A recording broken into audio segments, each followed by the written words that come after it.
আসসালামু আলাইকুম সবাইকে। আজকে আমরা বস্তুর উপর তাপের প্রভাব এই অধ্যায়ের লাস্ট অংশটা আলোচনা করব। অর্থাৎ তাপের প্রভাবে বস্তুর যে অবস্থার পরিবর্তন হয়, কঠিন অবস্থা থেকে তরল অবস্থা, তরল অবস্থা থেকে বায়বীয় অবস্থায় যে রূপান্তর হয়, এই ঘটনাগুলো নিয়ে আজকে আমরা পড়াশোনা করব। এছাড়াও আমরা আজকে বস্তুর তাপ ধারণ ক্ষমতা, আপেক্ষিক তাপ, সুপ্ত তাপ, বাষ্পায়ন এবং ক্যালোরিমিতির মূলনীতি, এই অংশগুলো নিয়ে আজকে বিস্তারিত আমরা আলোচনা করব। তো তোমরা সবাই ক্লাসটা মনোযোগ সহকারে দেখবে। আশা করি এই ক্লাসটা যদি তোমরা ঠিকঠাক মতো মনোযোগ সহকারে করতে পারো, এইটুকু নিয়ে, এই অধ্যায়ের এই অংশটুকু নিয়ে তোমাদের আর কোনো সমস্যা থাকবে না। তো চলো আমরা ক্লাসটা শুরু করি। প্রথমে আমরা দেখব যে বস্তুর তাপের প্রভাবে বস্তুর অবস্থার পরিবর্তন। তাপের প্রভাবে বস্তুর অবস্থার পরিবর্তন। তাপের প্রভাবে বস্তুর অবস্থার পরিবর্তন বা পদার্থের অবস্থার পরিবর্তন। অবস্থার পরিবর্তন।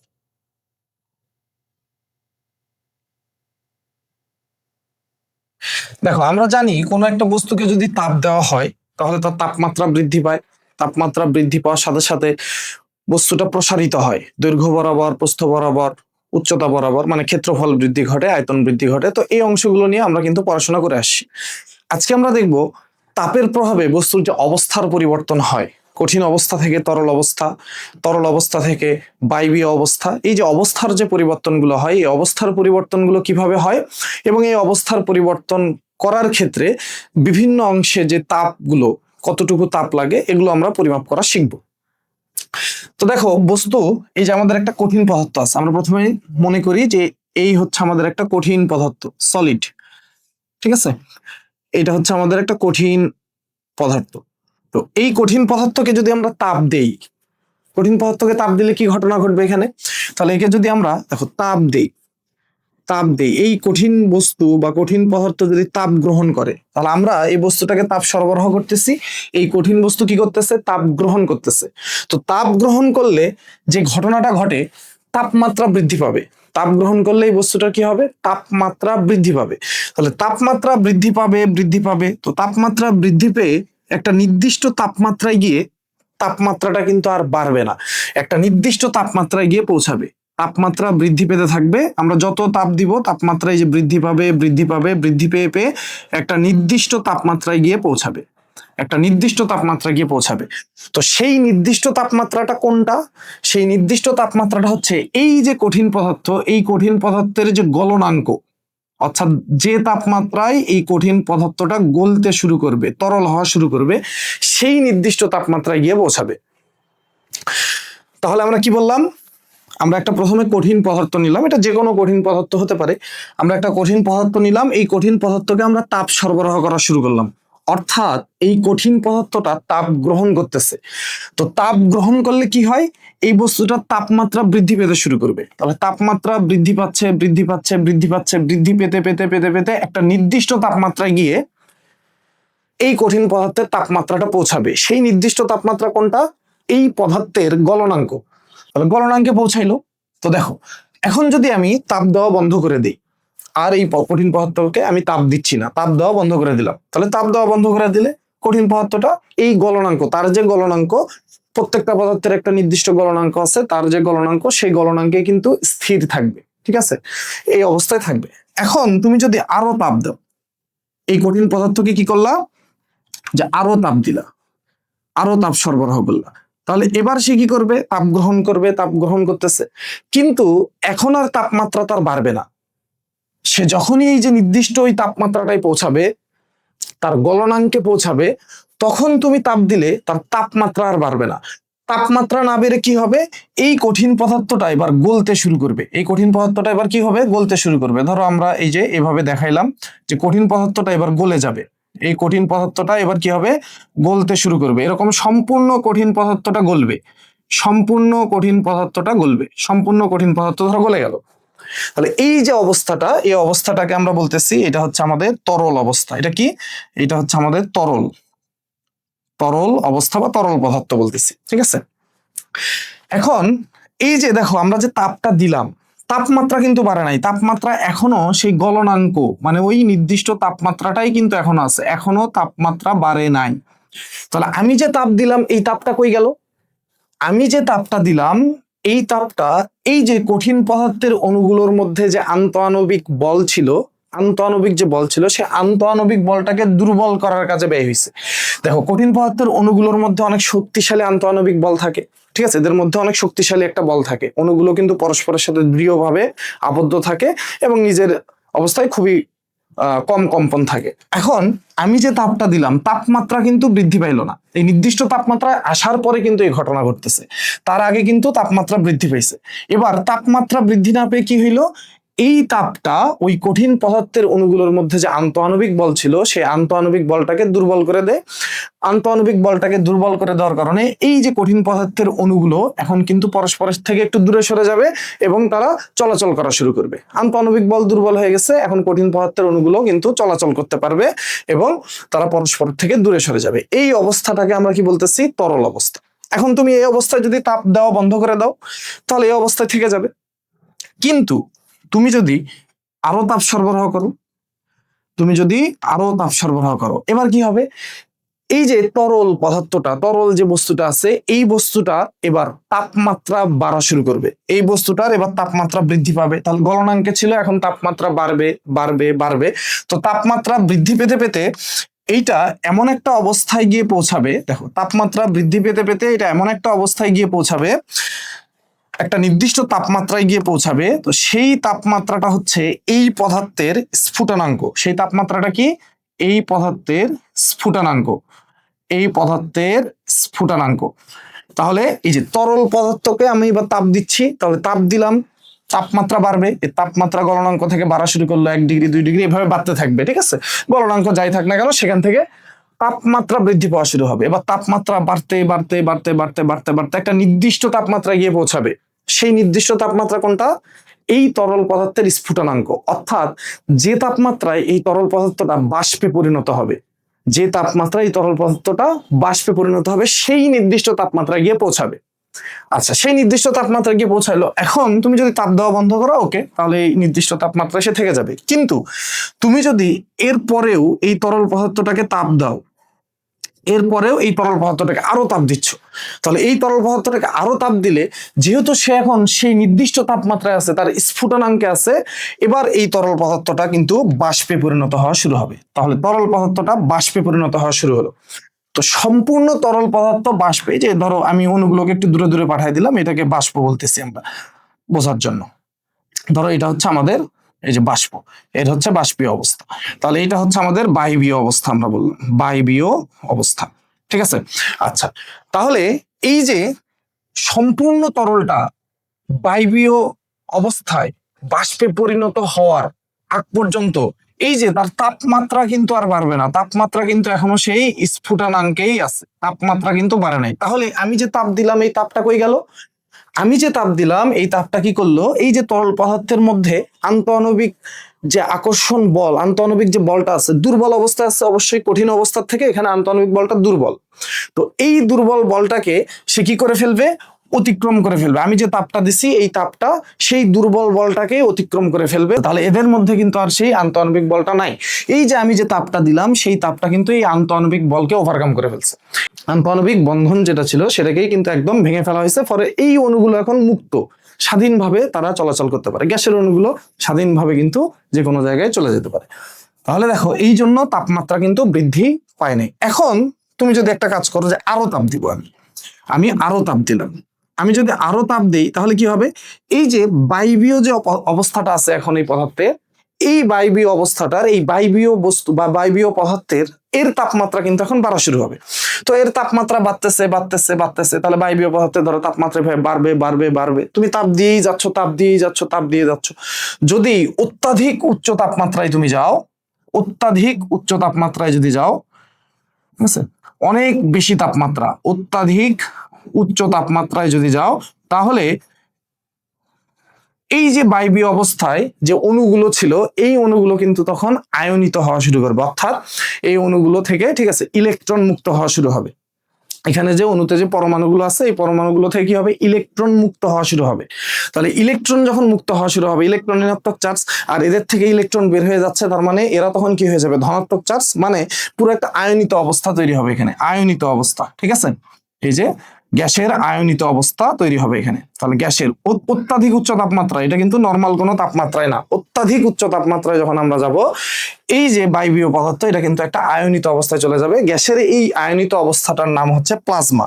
এটাকে আমরা কি বলতেছি, এটাকে বলতেছি প্লাজমা। এই প্লাজমাকে আমরা কি বলি, পদার্থের চতুর্থ অবস্থা।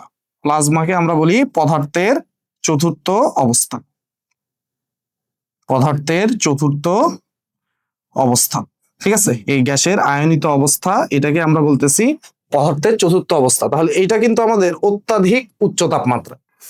এখন খেয়াল করো, এই যে আমরা কঠিন অবস্থা থেকে একদম প্লাজমা অবস্থা পর্যন্ত যে গেলাম, তো এই যে কঠিন থেকে তরল, কঠিন থেকে যে তরল হয়েছে, এই যে কঠিন থেকে তরল, এই যে কঠিন থেকে তরল হওয়ার এই প্রক্রিয়াটার একটা নাম আছে। কঠিন থেকে তরল হওয়ার এই প্রক্রিয়াটার নাম হচ্ছে গলন।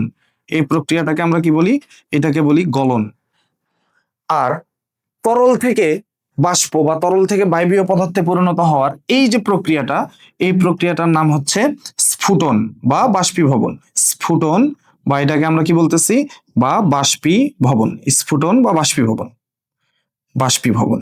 ঠিক আছে, আচ্ছা, ঠিক তুমি যদি রিভার্স প্রক্রিয়াটা চিন্তা করো, তাহলে কঠিন থেকে তরল এই প্রক্রিয়াটাকে বলা হয় গলন। তুমি যদি রিভার্স প্রক্রিয়া চিন্তা করো, যে তরল থেকে কঠিন, এইটাকে আমরা বলি কঠিনী ভবন। এই প্রক্রিয়াটার নাম কঠিনী ভবন বা হিমায়ন বলা হয়। এই প্রক্রিয়াটাকে কঠিনী ভবন বা হিমায়ন বলা হয়। এখানেও যদি তুমি রিভার্স প্রক্রিয়া চিন্তা করো, তরল থেকে বায়বীয় পদার্থে পরিণত হওয়ার যে প্রক্রিয়া, এর নাম স্ফুটন বা বাষ্পীভবন। যদি রিভার্স প্রক্রিয়া চিন্তা করো, অর্থাৎ বায়বীয় থেকে তরলে পরিণত হওয়ার যে প্রক্রিয়া, এইটাকে আমরা বলতেছি ঘনীভবন। ঘনীভবন, এই প্রক্রিয়াটার নাম কি, ঘনীভবন প্রক্রিয়া। এখন খেয়াল করো, কঠিন থেকে তরল হোক বা তরল থেকে কঠিন হোক, মানে গলন প্রক্রিয়া হোক বা কঠিনীভবন প্রক্রিয়া হোক, এই প্রক্রিয়াটা যখন সংঘটিত হয়, এই প্রক্রিয়া সংঘটিত হওয়ার সময় তাপমাত্রা কিন্তু স্থির, তাপমাত্রা গলনাঙ্কে স্থির থাকে। ঠিক আছে, কঠিন পদার্থ গলতেছে, গলে তরল হচ্ছে, এই প্রক্রিয়াটা যখন সংঘটিত হওয়া শুরু হয়, তখন তাপমাত্রা স্থির থাকে গলনাঙ্কে। আবার যখন তরল পদার্থ বায়বীয় পদার্থে পরিণত হচ্ছে, তখন দেখো তাপমাত্রা কিন্তু স্থির, স্ফুটনাঙ্কে তাপমাত্রা কি থাকে, স্থির থাকে। ঠিক বিপরীত প্রক্রিয়াটাও যদি আমরা চিন্তা করি, অর্থাৎ ঘনীভবন প্রক্রিয়া, যখন বায়বীয় পদার্থ তরল পদার্থে রূপান্তর হওয়া শুরু হয়, এই প্রক্রিয়াটা ঘনীভবন প্রক্রিয়াটা যখন সংঘটিত হয়, তখনও কিন্তু তাপমাত্রা স্ফুটনাঙ্কে স্থির থাকে, তাপমাত্রাটা স্ফুটনাঙ্কে স্থির থাকে। যদিও আমরা রিভার্স প্রসেসে তখন তাপমাত্রার নামটা চেঞ্জ করে দেই। যখন দেখো কঠিন থেকে তরল হচ্ছে যে তাপমাত্রায়, এটাকে গলনাঙ্ক বলা হয়। তো যখন রিভার্স প্রসেসটা ঘটে, অর্থাৎ কঠিনীভবন ঘটে, তখন এই তাপমাত্রাটাকে আমরা নাম দেই হিমাঙ্ক। এই তাপমাত্রাটাকে তখন আমরা কি বলি, হিমাঙ্ক।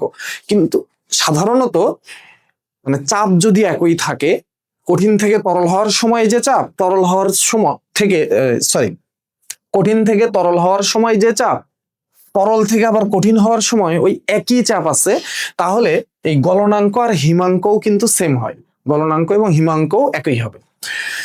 যখন তরল থেকে যে তাপমাত্রায় তরল থেকে বায়বীয় পদার্থে পরিণত হচ্ছে, সেই তাপমাত্রাটাকে আমরা বলতেছি স্ফুটনাঙ্ক। আবার এই একই তাপমাত্রায় কিন্তু সে কি হচ্ছে, বায়বীয় পদার্থ থেকে তরল হইতেছে, তাপমাত্রা কিন্তু এই একই। তো যখন ঘনীভবন প্রক্রিয়াটা সংঘটিত হয়, তখন এই তাপমাত্রাটাকে আমরা নাম দেই শিশিরাঙ্ক। এই তাপমাত্রাটাকে আমরা নাম দেই শিশিরাঙ্ক। এখন স্ফুটনাঙ্ক আর শিশিরাঙ্ক যদি চাপ একই থাকে, অর্থাৎ এই তরলটাকে বায়বীয় পদার্থে পরিণত করার সময় যে চাপ ছিল, বায়বীয় থেকে আবার তরলে আসার সময় চাপ একই আছে, চাপটা চেঞ্জ হয় না, নির্দিষ্ট চাপ আছে, তাহলে কোন একটা পদার্থের স্ফুটনাঙ্ক যা, ঘনীভবনও তাই, সাধারণত এটা হয়। আশা করি আমরা এইটুকু সবাই বুঝতে পারলাম, এইটুকু সবাই বুঝতে পারলাম। ঠিক আছে, তাহলে আমরা কি করছি আরেকবার যদি বলি, তাহলে একটা কঠিন পদার্থ ছিল, এই কঠিন পদার্থকে তাপ দেওয়া শুরু করছি। তাহলে তাপ দিলে কি হবে, তাপমাত্রা বাড়বে। তাপমাত্রা বৃদ্ধি পেতে পেতে একটা নির্দিষ্ট তাপমাত্রায় যাবে, সেই নির্দিষ্ট তাপমাত্রাটা হচ্ছে গলনাঙ্ক। এরপরেও যদি আমরা তাপ দেই, তখন এই পদার্থটা গলতে শুরু করবে। সম্পূর্ণ তরলটা গলার আগ পর্যন্ত তাপমাত্রাটা কিন্তু দেখো গলনাঙ্কে স্থির। তাহলে সম্পূর্ণ কঠিন পদার্থ গলে কি হইলো, তরল হইলো।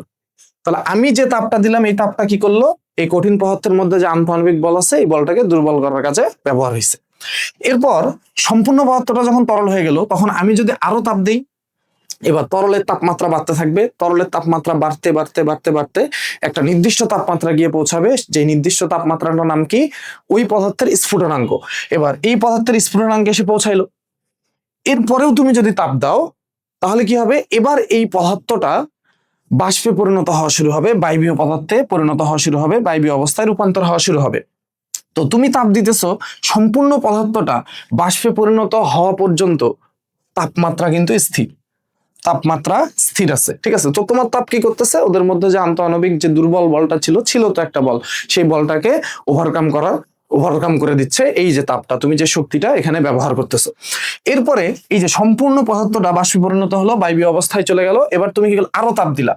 তো আরো তাপ দিচ্ছ, তখন এই বায়বীয় অবস্থার তাপমাত্রা বাড়তে থাকবে, বাড়তে থাকবে, বাড়তে বাড়তে বাড়তে বাড়তে অত্যাধিক উচ্চ তাপমাত্রায় গিয়ে এটা কি হয়ে যাবে, আয়নিত অবস্থায় চলে যাবে। অর্থাৎ এখানে যে অণুগুলো আছে এই অণুগুলো পরমাণু থেকে ইলেকট্রন বের হয়ে যাবে। ইলেকট্রন যখন বের হয়ে যাবে তখন তারা ধনাত্মক চার্জে চার্জিত হবে, আর ইলেকট্রন ঋণাত্মক চার্জ, তো এদের একটা মিশ্রণ মানে আয়নিত অবস্থা ওখানে থাকবে, ঠিক আছে। ধনাত্মক চার্জ ঋণাত্মক চার্জের একটা মিশ্রণ থাকবে।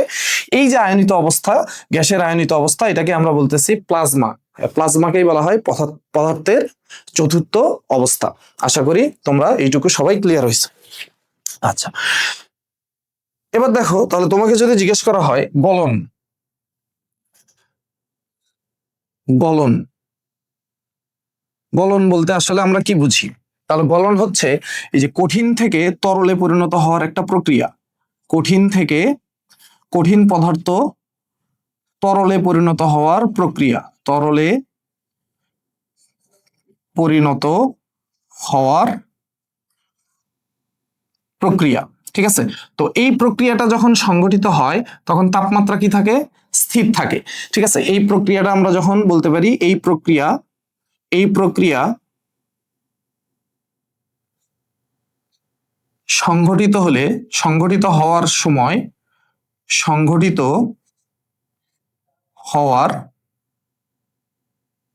সময় তাপমাত্রা গলনাঙ্কে স্থির থাকে। তাপমাত্রা ওই পদার্থের যে গলনাঙ্ক আছে গলনাঙ্কে স্থির থাকে, তাপমাত্রা কিন্তু বৃদ্ধি পায় না, গলনাঙ্কে স্থির থাকে। এক এক পদার্থের গলনাঙ্ক এক এক রকম, আবার চাপ যদি কম বেশি হয় সেক্ষেত্রেও কিন্তু গলনাঙ্ক কি হবে, চেঞ্জ হয়ে যাবে। আচ্ছা, এখন এই যে তাপমাত্রা গলনাঙ্কে স্থির থাকলো, তাহলে তুমি যে তাপটা দিচ্ছ সেই তাপটা কি হচ্ছে, তাহলে এই প্রক্রিয়া সংঘটিত হওয়ার সময় মানে কঠিন পদার্থ তরলে পরিণত হওয়ার সময় যে তাপটা সরবরাহ করা হয় বা যে তাপ লাগে, এই যে তাপ প্রয়োজন এই প্রক্রিয়া সংঘটিত হওয়ার সময় যে তাপ প্রয়োজন হয় তা কঠিন পদার্থের অণুগুলোর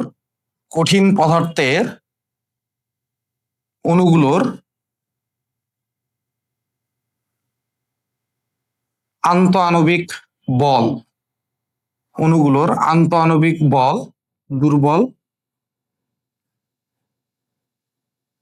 দুর্বল করে, ঠিক আছে। সহজ করে আমি ছোট করে লিখলাম, ঠিক আছে। আন্তঃআণবিক বলটাকে দুর্বল করতে এই তাপটা ব্যবহৃত হয়।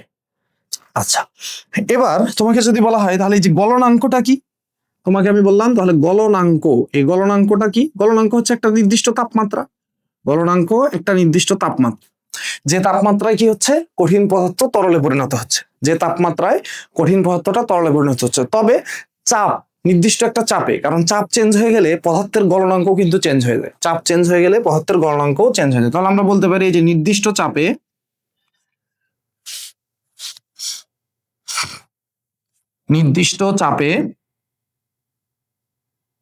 যে তাপমাত্রায় কঠিন পদার্থ তরলে পরিণত হওয়া শুরু হয়, কঠিন পদার্থ তরলে পরিণত হওয়া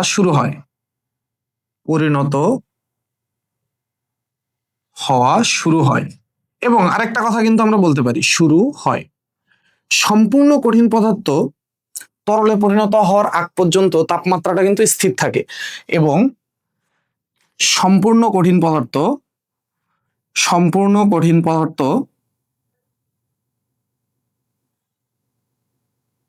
তরলে পরিণত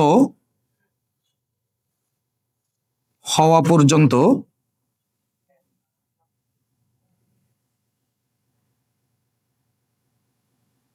তাপমাত্রা স্থির থাকে, ওই তাপমাত্রায় স্থির থাকে আর কি। ঠিক আছে, সম্পূর্ণ কঠিন পদার্থ তরলে পরিণত হওয়ার আগ পর্যন্ত ওই তাপমাত্রায় কি থাকে, স্থির থাকে, ওই তাপমাত্রায় স্থির থাকে। ঠিক আছে, সেই তাপমাত্রাকে আমরা বলতেছি ওই পদার্থের, সেই তাপমাত্রাকে ওই পদার্থের গলনাঙ্ক বলে, সেই তাপমাত্রাকে ওই পদার্থের গলনাঙ্ক বলে। এক এক পদার্থের গলনাঙ্ক এক এক রকম, ওই পদার্থের গলনাঙ্ক বলে। ঠিক আছে, তো প্রমাণ চাপে দেখো, প্রমাণ চাপে বরফের গলনাঙ্ক কত? প্রমাণ চাপে, এই প্রমাণ চাপে মানে এক বায়ুমণ্ডলীয় যে চাপ 1 atm যে চাপ, তো প্রমাণ চাপ নিয়ে আমরা কথাবার্তা বলছি। প্রমাণ চাপে বরফের যে গলনাঙ্ক, বরফ কঠিন পদার্থ, তাহলে বরফের গলনাঙ্ক 0 ডিগ্রি সেলসিয়াস, সেলসিয়াস স্কেলে 0 ডিগ্রি সেলসিয়াস। ঠিক আছে, তাহলে তোমাকে যদি জিজ্ঞেস করা হয় বরফের গলনাঙ্ক 0 ডিগ্রি সেলসিয়াস, এর অর্থ কি? এই যে 0 ডিগ্রি সেলসিয়াস তাপমাত্রায় বরফ গলে পানিতে পরিণত হওয়া শুরু হয়, এবং যতক্ষণ না পর্যন্ত সম্পূর্ণ বরফ গলে পানি হচ্ছে ততক্ষণ পর্যন্ত কিন্তু তাপমাত্রাটা 0 ডিগ্রি সেলসিয়াসে স্থির থাকে, তাপমাত্রাটা 0 ডিগ্রি সেলসিয়াসে স্থির থাকে। অথবা তুমি এভাবে বলতে পারো 0 ডিগ্রি সেলসিয়াস তাপমাত্রার বরফ গলে 0 ডিগ্রি সেলসিয়াস তাপমাত্রার পানি হচ্ছে। ঠিক আছে, তাহলে 0 ডিগ্রি সেলসিয়াস তাপমাত্রায় যে বরফ গলবে, 0 ডিগ্রি সেলসিয়াস তাপমাত্রায় বরফ গলে কি হচ্ছে, 0 ডিগ্রি সেলসিয়াস তাপমাত্রার পানিতে পরিণত হচ্ছে। তাহলে সম্পূর্ণটা পানি না হওয়া পর্যন্ত কিন্তু তাপমাত্রাটা 0 ডিগ্রি সেলসিয়াসই থাকবে। আচ্ছা, এখন দেখো তোমাকে আমি যদি বলি তাহলে এর বিপরীত একটা প্রক্রিয়া আছে, তাহলে এর বিপরীত প্রক্রিয়াটা কি? এর বিপরীত প্রক্রিয়াটা হচ্ছে কঠিনীভবন বা হিমায়ন। কঠিনীভবন, তাহলে কঠিনীভবন কি হবে? জাস্ট গলনের বিপরীত প্রক্রিয়া, গলনের বিপরীত প্রক্রিয়া, এটা হচ্ছে কঠিনীভবন, গলনের বিপরীত প্রক্রিয়া। তাহলে গলন কি ছিল? কঠিন থেকে তরল পদার্থে পরিণত হওয়ার প্রক্রিয়া। তাহলে কঠিনীভবন কি হবে? তরল থেকে কঠিন পদার্থে পরিণত হওয়ার প্রক্রিয়া, তরল থেকে কঠিন পদার্থে পরিণত হওয়ার প্রক্রিয়া। আর গলনের সময় আমরা এই যে তাপমাত্রায় গলে সেটাকে আমরা বলি গলনাঙ্ক, আর যে তাপমাত্রা আসলে তরল থেকে কঠিন হয়, তরল থেকে জমাট বেঁধে কঠিন হয়, সেই তাপমাত্রাটার নাম হচ্ছে হিমাঙ্ক। সেই তাপমাত্রাটাকে আমরা কি বলি? হিমাঙ্ক বলি, সেই তাপমাত্রাটাকে আমরা হিমাঙ্ক বলি। তাহলে তোমাকে যদি বলা হিমাঙ্ক কি, তাহলে নির্দিষ্ট চাপে যে তাপমাত্রায় তরল পদার্থ জমাট বেঁধে কঠিন পদার্থে পরিণত হওয়া শুরু করে এবং সম্পূর্ণ তরল পদার্থ কঠিন পদার্থে রূপান্তর হওয়ার আগ পর্যন্ত তাপমাত্রা কিন্তু চেঞ্জ হয় না, একই রিভার্স প্রসেস, তাপমাত্রা চেঞ্জ হবে না। কঠিন থেকে তরল যখন হচ্ছে, সম্পূর্ণ পদার্থ কঠিন থেকে তরল হওয়ার আগ পর্যন্ত তাপমাত্রাটা কিন্তু ওই গলনাঙ্কে স্থির থাকবে। ঠিক তেমনি যখন কঠিনীভবন প্রক্রিয়াটা সংঘটিত হচ্ছে, অর্থাৎ তরল থেকে যখন জমাট বেঁধে কঠিন হচ্ছে, ঠিক তখনও সম্পূর্ণ তরলটা কঠিন হওয়ার আগ পর্যন্ত, সম্পূর্ণ তরলটা কঠিন হওয়ার আগ পর্যন্ত তাপমাত্রাটা কিন্তু হিমাঙ্কে স্থির থাকবে। ঠিক আছে, তাহলে এটা আশা করি তোমরা হিমাঙ্ক লিখতে পারবা। তো আমরা এই যে প্রমাণ চাপে যদি তোমাকে জিজ্ঞেস করা হয় পানির হিমাঙ্ক কত, প্রমাণ চাপে পানির হিমাঙ্ক কিন্তু এই 0 ডিগ্রি সেলসিয়াস, পানির হিমাঙ্ক 0 ডিগ্রি সেলসিয়াস। যেহেতু চাপ একই আছে তাহলে গলনাঙ্ক আর হিমাঙ্ক কিন্তু সেম থাকবে। তাহলে প্রমাণ চাপে পানির হিমাঙ্ক 0 ডিগ্রি সেলসিয়াস, এটা বলতে তুমি কি বুঝলা? প্রমাণ চাপে পানির হিমাঙ্ক 0 ডিগ্রি সেলসিয়াস, এর অর্থ হচ্ছে 0 ডিগ্রি সেলসিয়াস তাপমাত্রায় পানি জমাট বেঁধে বরফে পরিণত হয় এবং সম্পূর্ণ পানিটা বরফ হওয়ার আগ পর্যন্ত তাপমাত্রা কিন্তু 0 ডিগ্রি সেলসিয়াসেই থাকে, তাপমাত্রা কিন্তু 0 ডিগ্রি সেলসিয়াসেই থাকে। দেখো, আশা করি কারো সমস্যা নাই, আশা করি কারো এখানে সমস্যা নাই। আচ্ছা, এবার আমরা পরের যে প্রক্রিয়াটা আমাদের আছে সেটা হচ্ছে স্ফুটন বা বাষ্পীভবন। স্ফুটন বা এটাকে আমরা কি বলতেছি? বাষ্পীভবন। তো স্ফুটন কি? স্ফুটন হচ্ছে তরল থেকে তরল পদার্থ বায়বীয় পদার্থে পরিণত হওয়ার প্রক্রিয়া, তরল পদার্থ বায়বীয় পদার্থে পরিণত হওয়ার প্রক্রিয়া, তরল পদার্থ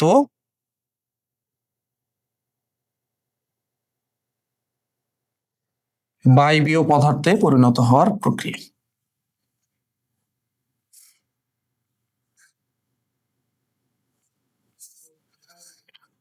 হওয়ার প্রক্রিয়া। তো এটাকে আমরা বলতেছি স্ফুটন বা বাষ্পীভবন। তো এই প্রক্রিয়াটা যখন দেখো সংঘটিত হয়, এই প্রক্রিয়া যখন সংঘটিত হয় তখন কিন্তু তাপমাত্রা স্থির থাকে,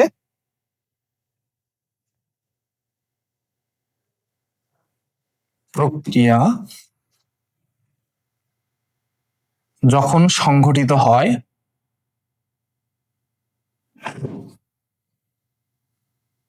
তখন তাপমাত্রা স্ফুটনাঙ্কে স্থির থাকে। ওই পদার্থের যে স্ফুটনাঙ্ক আছে সেই স্ফুটনাঙ্কে স্থির থাকে, তাপমাত্রাটা কিন্তু চেঞ্জ হয় না, স্ফুটনাঙ্কে স্থির থাকে।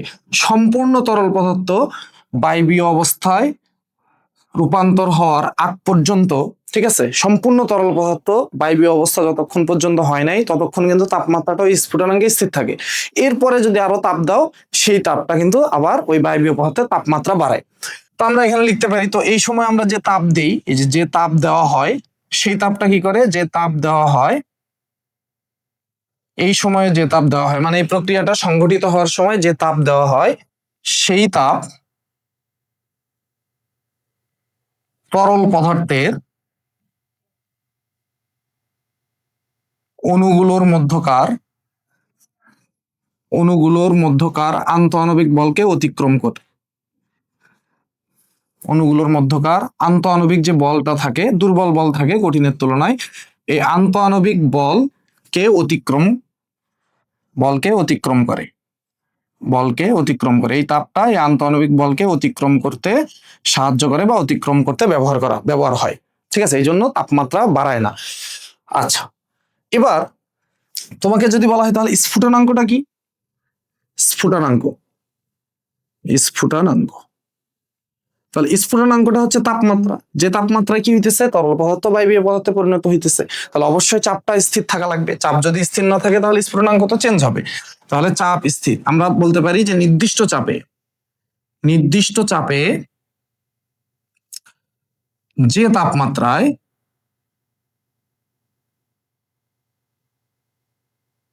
তরল পদার্থ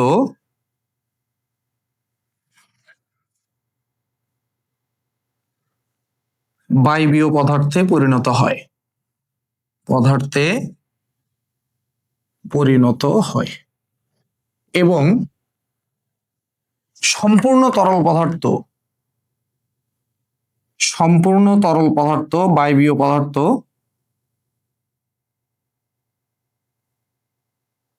বায়বীয় অবস্থায়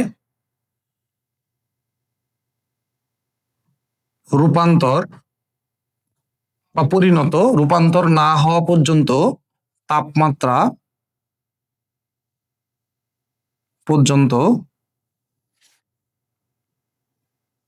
ওই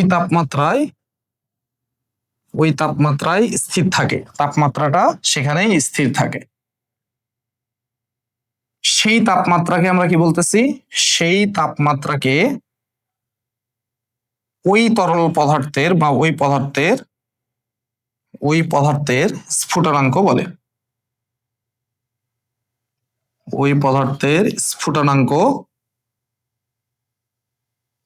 বলে। আশা করি তোমরা সবাই বুঝতে পারছো। আচ্ছা, এবার দেখো, যদি তোমাকে বলা হয় প্রমাণ চাপে পানির স্ফুটনাঙ্ক কত, মানে পানি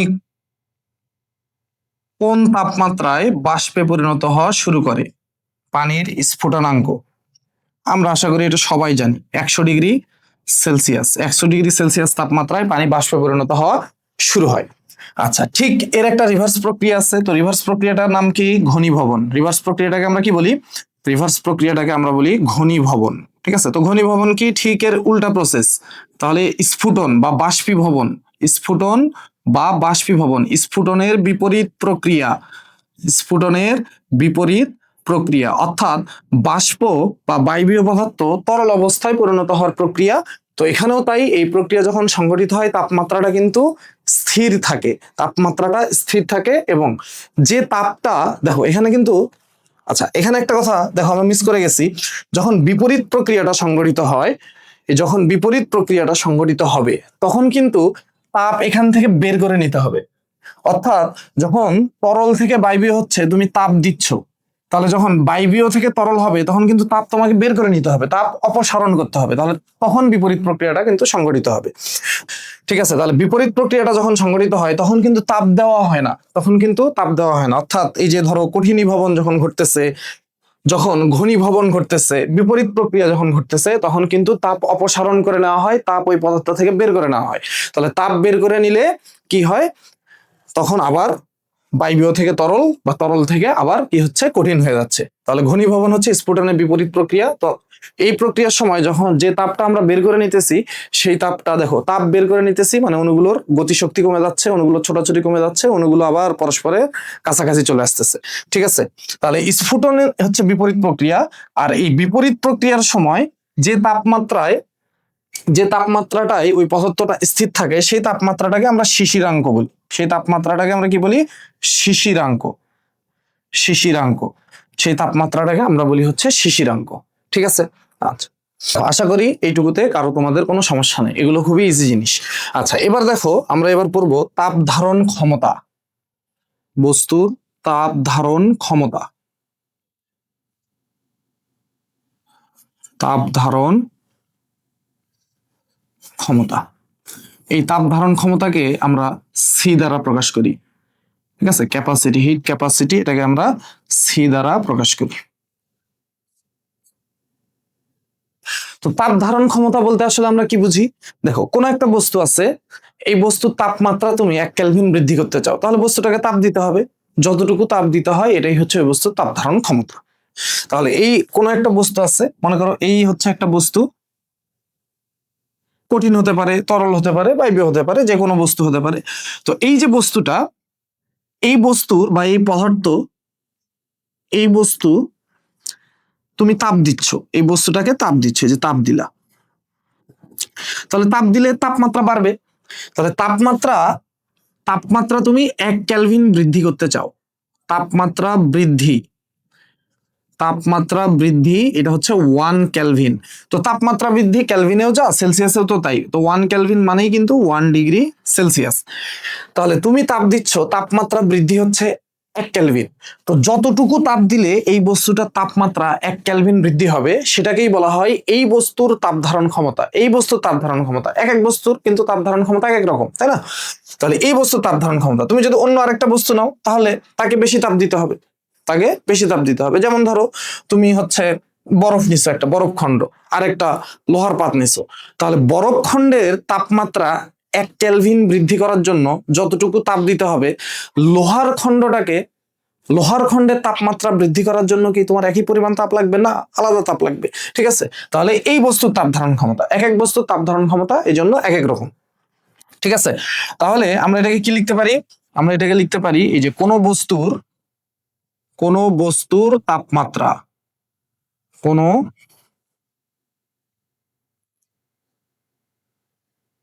বস্তুর তাপমাত্রা 1 কেলভিন বৃদ্ধি করতে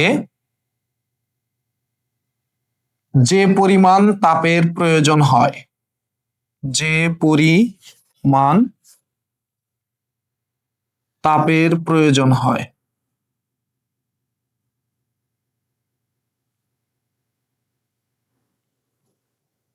তাকে ওই বস্তুর তাপ ধারণ ক্ষমতা বলে। ওই বস্তুর তাপ ধারণ ক্ষমতা বলে। ঠিক আছে, আচ্ছা, এবার দেখো, আমরা এখান থেকে একটা তাপ ধারণ ক্ষমতা হিসেব করার একটা ইকুয়েশন সেট করতে পারি। মনে করো কোনো একটা বস্তুকে আমরা তাপ দিচ্ছি কিউ পরিমাণ, এই বস্তুটাকে আমি তাপ দিলাম, তো কতটুকু তাপ দিচ্ছি সেটা তো আমি জানি না।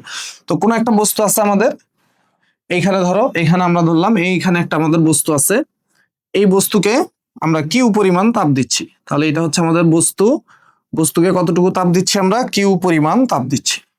তাহলে তাপ দিলাম, এই যে কিউ পরিমাণ তাপ দিচ্ছি, মানে এই বস্তুটা আমি দেখো তাপ সরবরাহ করতেছি, তার মানে বস্তুটা কিউ পরিমাণ তাপ গ্রহণ করতেছে, গৃহীত তাপ, বস্তুটার জন্য এটা গৃহীত তাপ, বস্তু এই তাপটা গ্রহণ করতেছে। তো কিউ পরিমাণ তাপ দেওয়ার ফলে এই বস্তুর তাপমাত্রা বৃদ্ধি পাইছে, তাপমাত্রা বৃদ্ধি, তাপ দিচ্ছি অবশ্যই তাপমাত্রা বৃদ্ধি পাবে। তো তাপমাত্রা বৃদ্ধি আমরা ডেলটি দ্বারা দেখাই, তাহলে এই যে ডেলটি, তাপমাত্রা ডেলটি পরিমাণ বৃদ্ধি পাইছে, আমি কিউ পরিমাণ তাপ দিলাম, বস্তুর তাপমাত্রা ডেলটি পরিমাণ বাড়লো। তাহলে দেখো, আমরা এই বস্তুকে তাপ দিলাম, এই যে কিউ পরিমাণ তাপ দেওয়ায় তাপমাত্রা বাড়ছে ডেলটি পরিমাণ, তাহলে আমি লিখতে পারি যে ডেলটি পরিমাণ তাপমাত্রা বৃদ্ধি করার জন্য এই বস্তু, পরিমাণ তাপমাত্রা বৃদ্ধি করতে প্রয়োজনীয় তাপ, আমার কতটুকু তাপ দেওয়া লাগছে, কিউ পরিমাণ তাপ দেওয়া লাগছে, প্রয়োজনীয় তাপ কিউ। ডেলটি পরিমাণ তাপমাত্রা বৃদ্ধি করতে আমার কিউ পরিমাণ তাপ সরবরাহ করা লাগছে, বা এই বস্তুটা কিউ পরিমাণ তাপ গ্রহণ করছে। তাহলে একক পরিমাণ বা 1 কেলভিন বৃদ্ধি করার জন্য তাপমাত্রা বৃদ্ধি করতে প্রয়োজনীয় তাপ কত, কিউ ডিভাইডেড বাই ডেলটি। এটাই হচ্ছে আমাদের তাপ ধারণ ক্ষমতা। তাহলে এটাকে আমরা লিখতে পারি যে একক পরিমাণ বা 1 কেলভিন তাপমাত্রা বৃদ্ধি করতে প্রয়োজনীয় তাপ কিউ ভাগ ডেলটি। তাহলে 1 কেলভিন বৃদ্ধি করতে প্রয়োজনীয় তাপ যা, এটাই হচ্ছে আমার ওই বস্তুর তাপ ধারণ ক্ষমতা। তাহলে তাপ ধারণ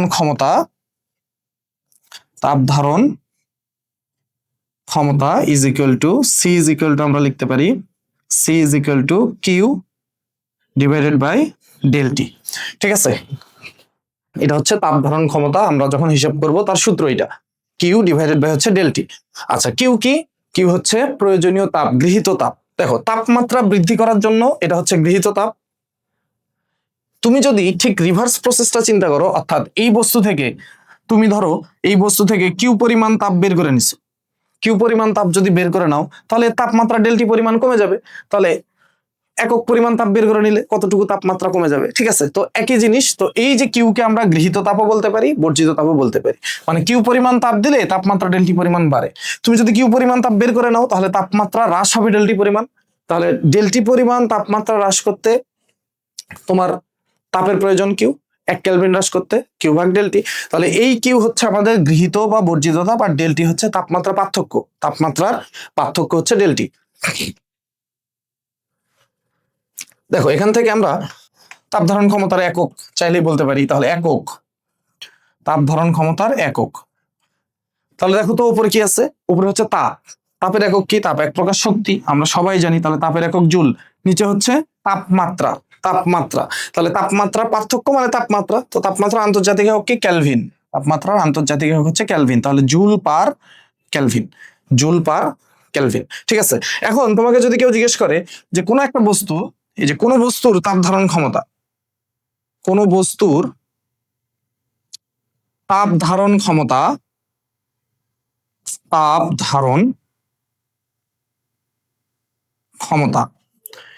ধরো 120 জুল পার কেলভিন বলতে কি বোঝায়? কোন একটা বস্তু তাপ ধারণ ক্ষমতা এত জুল পার কেলভিন বলতে আসলে কি বোঝো? তাহলে দেখো, 2 মার্কের যদি প্রশ্ন থাকে প্রথমেই তাপ ধারণ ক্ষমতার ডেফিনেশন দিয়ে দিবা। 2 মার্কের কোশ্চেন থাকলে প্রথমেই তাপ ধারণ ক্ষমতা বলতে আসলে তুমি কি বুঝো এটা ডেফিনেশনটা দিয়ে দিবা। এই যে ডেফিনেশনটা দিয়ে দিবা। এরপরে তুমি লিখবা কোন বস্তুর তাপ ধারণ ক্ষমতা 120 জুল পার কেলভিন বলতে কি বোঝায়?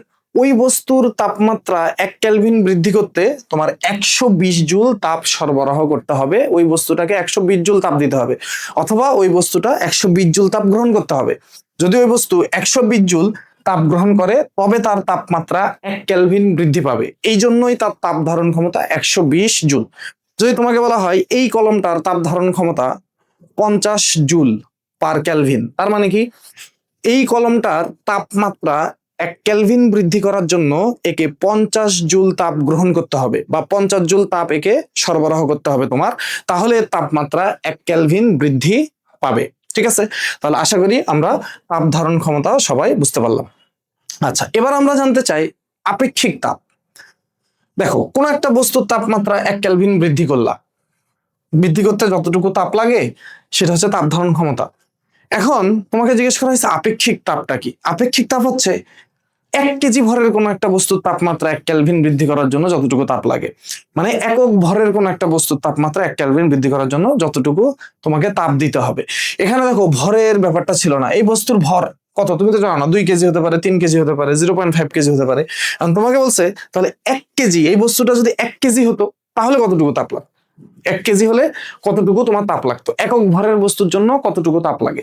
একক ভরের বস্তুর তাপমাত্রা 1 কেলভিন বৃদ্ধি করার জন্য কতটুকু তাপ লাগে? তো একক ভর মানেই 1 কেজি ভর। তাহলে আমরা দেখো, আপেক্ষিক তাপ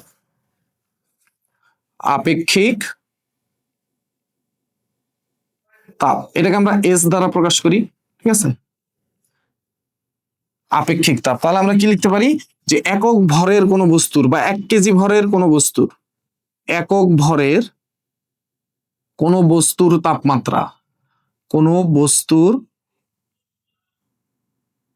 তাপমাত্রা 1 কেলভিন বৃদ্ধি করতে 1 কেলভিন বৃদ্ধি করতে যে পরিমাণ তাপের প্রয়োজন হয়, যে পরিমাণ তাপের প্রয়োজন হয় তাকে তাকে ওই বস্তুর উপাদানের আপেক্ষিক তাপ বলে। উপাদানের আপেক্ষিক তাপ বলে। ঠিক আছে, আমি বস্তু যদি চেঞ্জ হয়ে যায়, ঠিক আছে, ধরো 1 কেজি ভরের বরফ নিছো আর 1 কেজি ভরের অন্য কোনো পদার্থ নিছো, তামা নিছো, তাহলে অবশ্যই অবশ্যই তোমার 1 কেজি ভরের বরফের তাপমাত্রা 1 কেলভিন বৃদ্ধি করার জন্য যতটুকু তাপ দেওয়া লাগবে, 1 কেজি ভরের তামার তাপমাত্রা 1 কেলভিন বৃদ্ধি করার জন্য কিন্তু তত বেশি তাপ দেওয়া লাগবে না, তার থেকে কম তাপ দিতে হবে। ঠিক আছে, আচ্ছা, তাহলে 1 কেজি ভরের বস্তু আছে, মনে করো এখানে আমাদের একটা বস্তু আছে, এই হচ্ছে আমাদের একটা বস্তু, এই হচ্ছে আমাদের একটা বস্তু। তাহলে এই বস্তুর অবশ্যই একটা ভর আছে। তাহলে আমরা ধরে নিলাম যে এখানে বস্তুর ভর, এই যে এখানে এই বস্তুর ভর হচ্ছে এম, বস্তুর ভর এম। তো এই এম ভরের বস্তুকে তুমি তাপ দিচ্ছ, তাহলে এম ভরের বস্তুকে তাপ দিলা, কতটুকু তাপ দিলা? কিউ পরিমাণ তাপ দিলা। এম ভরের বস্তুকে কিউ পরিমাণ তাপ দিলা, তো তাপ দিলে তাপমাত্রা বাড়বে, তাহলে এর তাপমাত্রাটা বৃদ্ধি পাইলো। তাপমাত্রা যা ছিল সেখান থেকে তাপমাত্রা বৃদ্ধি পেয়েছে, তাহলে তাপমাত্রা বৃদ্ধি ডেলটি। তাহলে এম ভরের বস্তুকে কিউ পরিমাণ তাপ দিলাম, সেই তাপটা সে গ্রহণ করলো, গ্রহণ করে তার তাপমাত্রাটা বেড়ে গেল, তাপমাত্রা বৃদ্ধি পাইলো। আচ্ছা, এখন আমি জানতে চাই এই বস্তুটা যদি 1 কেজি ভর হতো, এই বস্তুটা যদি 1 কেজি ভরের বস্তু হতো, তাহলে তাপমাত্রাটা আসলে 1 কেলভিন তাপমাত্রা বাড়তে কতটুকু তাপটা লাগে। এখানে বস্তুটা আছে এম ভরের বস্তু, আমি কিউ পরিমাণ তাপ দিলাম, তার তাপমাত্রা ডেলটি পরিমাণ বাড়লো। তাহলে আমি দেখো এখানে ঐকিক নিয়ম করতে পারি যে এম ভরের বস্তুর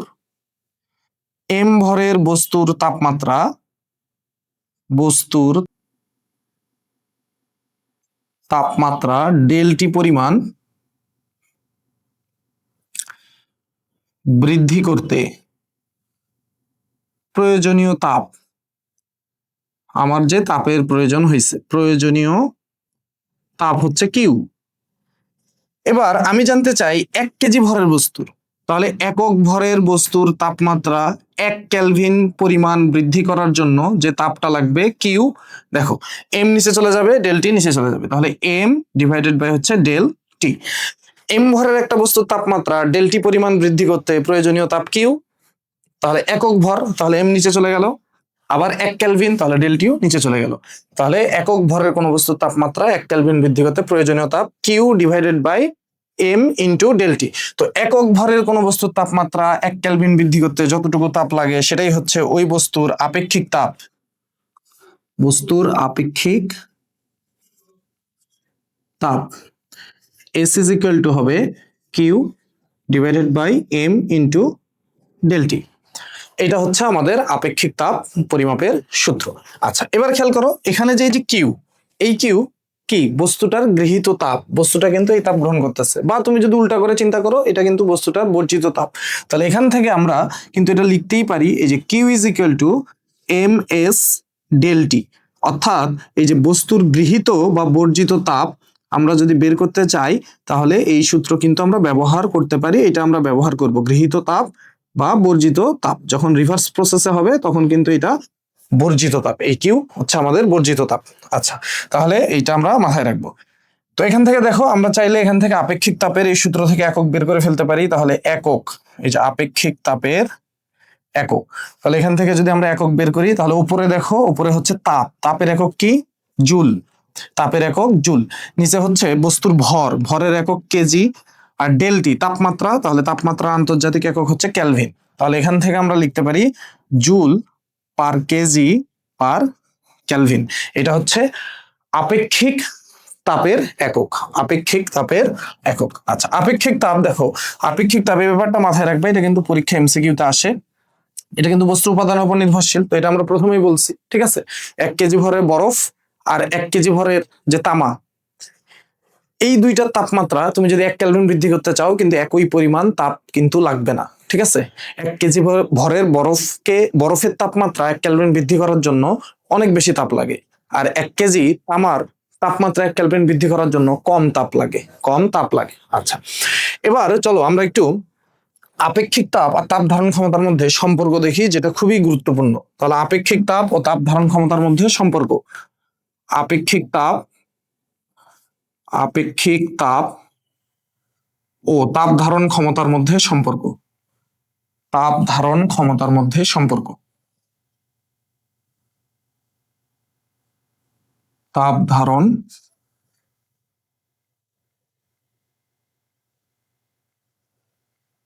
এটা 2 মার্কের প্রশ্নের জন্য, সৃজনশীলের জন্য কিন্তু অনেক গুরুত্বপূর্ণ একটা অংশ, আপেক্ষিক তাপ আর তাপ ধারণ ক্ষমতা। ঠিক আছে, তাহলে এই যে সম্পর্কটা, এটা কিন্তু 2 মার্কের জন্য খুবই গুরুত্বপূর্ণ। তাহলে দেখো, মনে করো কোনো একটা বস্তু আছে, এই হচ্ছে আমাদের একটা বস্তু, এম ভরের একটা বস্তু আছে, তাহলে এই বস্তুর ভর হচ্ছে এম। এখন তুমি এই বস্তুকে তাপ দিলা, বস্তুটাকে তাপ দিচ্ছ, তাহলে বস্তুটা এই তাপটা গ্রহণ করবে। কিউ পরিমাণ তাপ দিচ্ছ, তাহলে কিউ পরিমাণ তাপ দিলে তাপমাত্রা বৃদ্ধি হচ্ছে ডেলটি। তাপমাত্রা বৃদ্ধি ডেলটি পরিমাণ তাপমাত্রা বৃদ্ধি হলো। এখন তোমাকে যদি বলা হয় বস্তুটার তাপ ধারণ ক্ষমতা কত, তাহলে বস্তুর তাপ ধারণ ক্ষমতা, বস্তুর তাপ ধারণ ক্ষমতা সি ইজ ইকুয়াল টু, তুমি লিখতে পারো M divided by C is equal to Q divided by del T. এটা হচ্ছে বস্তুর তাপ ধারণ ক্ষমতা। বস্তুর আপেক্ষিক তাপ কত, তাহলে বস্তুর আপেক্ষিক তাপ S is equal to Q divided by M del T. আচ্ছা, এবার দেখো এখান থেকে আমরা কি লিখতে পারি, এই যে কিউ ডেল টি এই অংশটুকুর পরিবর্তে আমরা কিন্তু লিখতে পারি সি। এই যে Q divided by del T এই অংশের পরিবর্তে আমরা লিখতে পারি সি। ঠিক আছে, তাহলে আমরা যদি এখানে সি লিখে দেই, তাহলে এখান থেকে আমরা লিখতে পারি এই যে S is equal to Q del টির পরিবর্তে লিখলাম সি, তাহলে সি ডিভাইডেড বাই এম। বা এখান থেকে তুমি চাইলে লিখতে পারো C is equal to M into S. অর্থাৎ এই যে তাপ ধারণ ক্ষমতা ইজ ইকুয়াল টু বস্তুর তাপ ধারণ ক্ষমতা ইজ ইকুয়াল টু হচ্ছে বস্তুর ভর ইন্টু আপেক্ষিক তাপ, বস্তুর যে আপেক্ষিক তাপ। ঠিক আছে, বস্তুর আপেক্ষিক তাপ, এইটা হচ্ছে এদের মধ্যে সম্পর্ক। তাহলে কোন একটা বস্তুর আপেক্ষিক তাপকে তুমি যদি ভর দিয়ে গুণ করে দাও, ওই বস্তুর ভর দিয়ে গুণ করে দাও, তাহলে কিন্তু তুমি কি পাবা, তাপ ধারণ ক্ষমতা পাবা। আপেক্ষিক তাপ কি 1 কেজি ভরের জন্য, তাহলে তোমাকে যদি 10 কেজি ভর দেই, তাহলে তুমি কি করবা, 10 কেজি ভরের জন্য কতটুকু তাপ লাগবে, 10 দিয়ে গুণ করে দিবা, ভরটা দিয়ে গুণ করে দিবা, তাহলেই তাপ ধারণ ক্ষমতা তুমি পেয়ে যাবে, ওই বস্তুর তাপ ধারণ ক্ষমতা পেয়ে যাবে। তাহলে এইটা হচ্ছে আমাদের সম্পর্ক। আচ্ছা, এবার তুমি খেয়াল করো, আমরা ম্যাথ করার জন্য বা এমসিকিউর জন্য এখান থেকে কয়েকটা পদার্থের আপেক্ষিক তাপ জানা খুবই গুরুত্বপূর্ণ। তাহলে কয়েকটা পদার্থের আপেক্ষিক তাপ আমরা জেনে নেব। যেমন ধরো সীসার আপেক্ষিক তাপ কত, সীসার আপেক্ষিক তাপ 130 joule per kg per kelvin. তোমাকে যদি বলা হয় রূপার আপেক্ষিক তাপ কত, 230 joule per kg per kelvin. এরপরে যদি বলা হয় তামার আপেক্ষিক তাপ কত, 400 joule per kg per kelvin. লোহার আপেক্ষিক তাপ কত, 460 joule per kg per kelvin. আচ্ছা, এরপরে আমি যদি তোমাকে খুবই গুরুত্বপূর্ণ এই যে পানি বা বরফ, ঠিক আছে, একবার সিরিয়ালি লিখি, জলীয়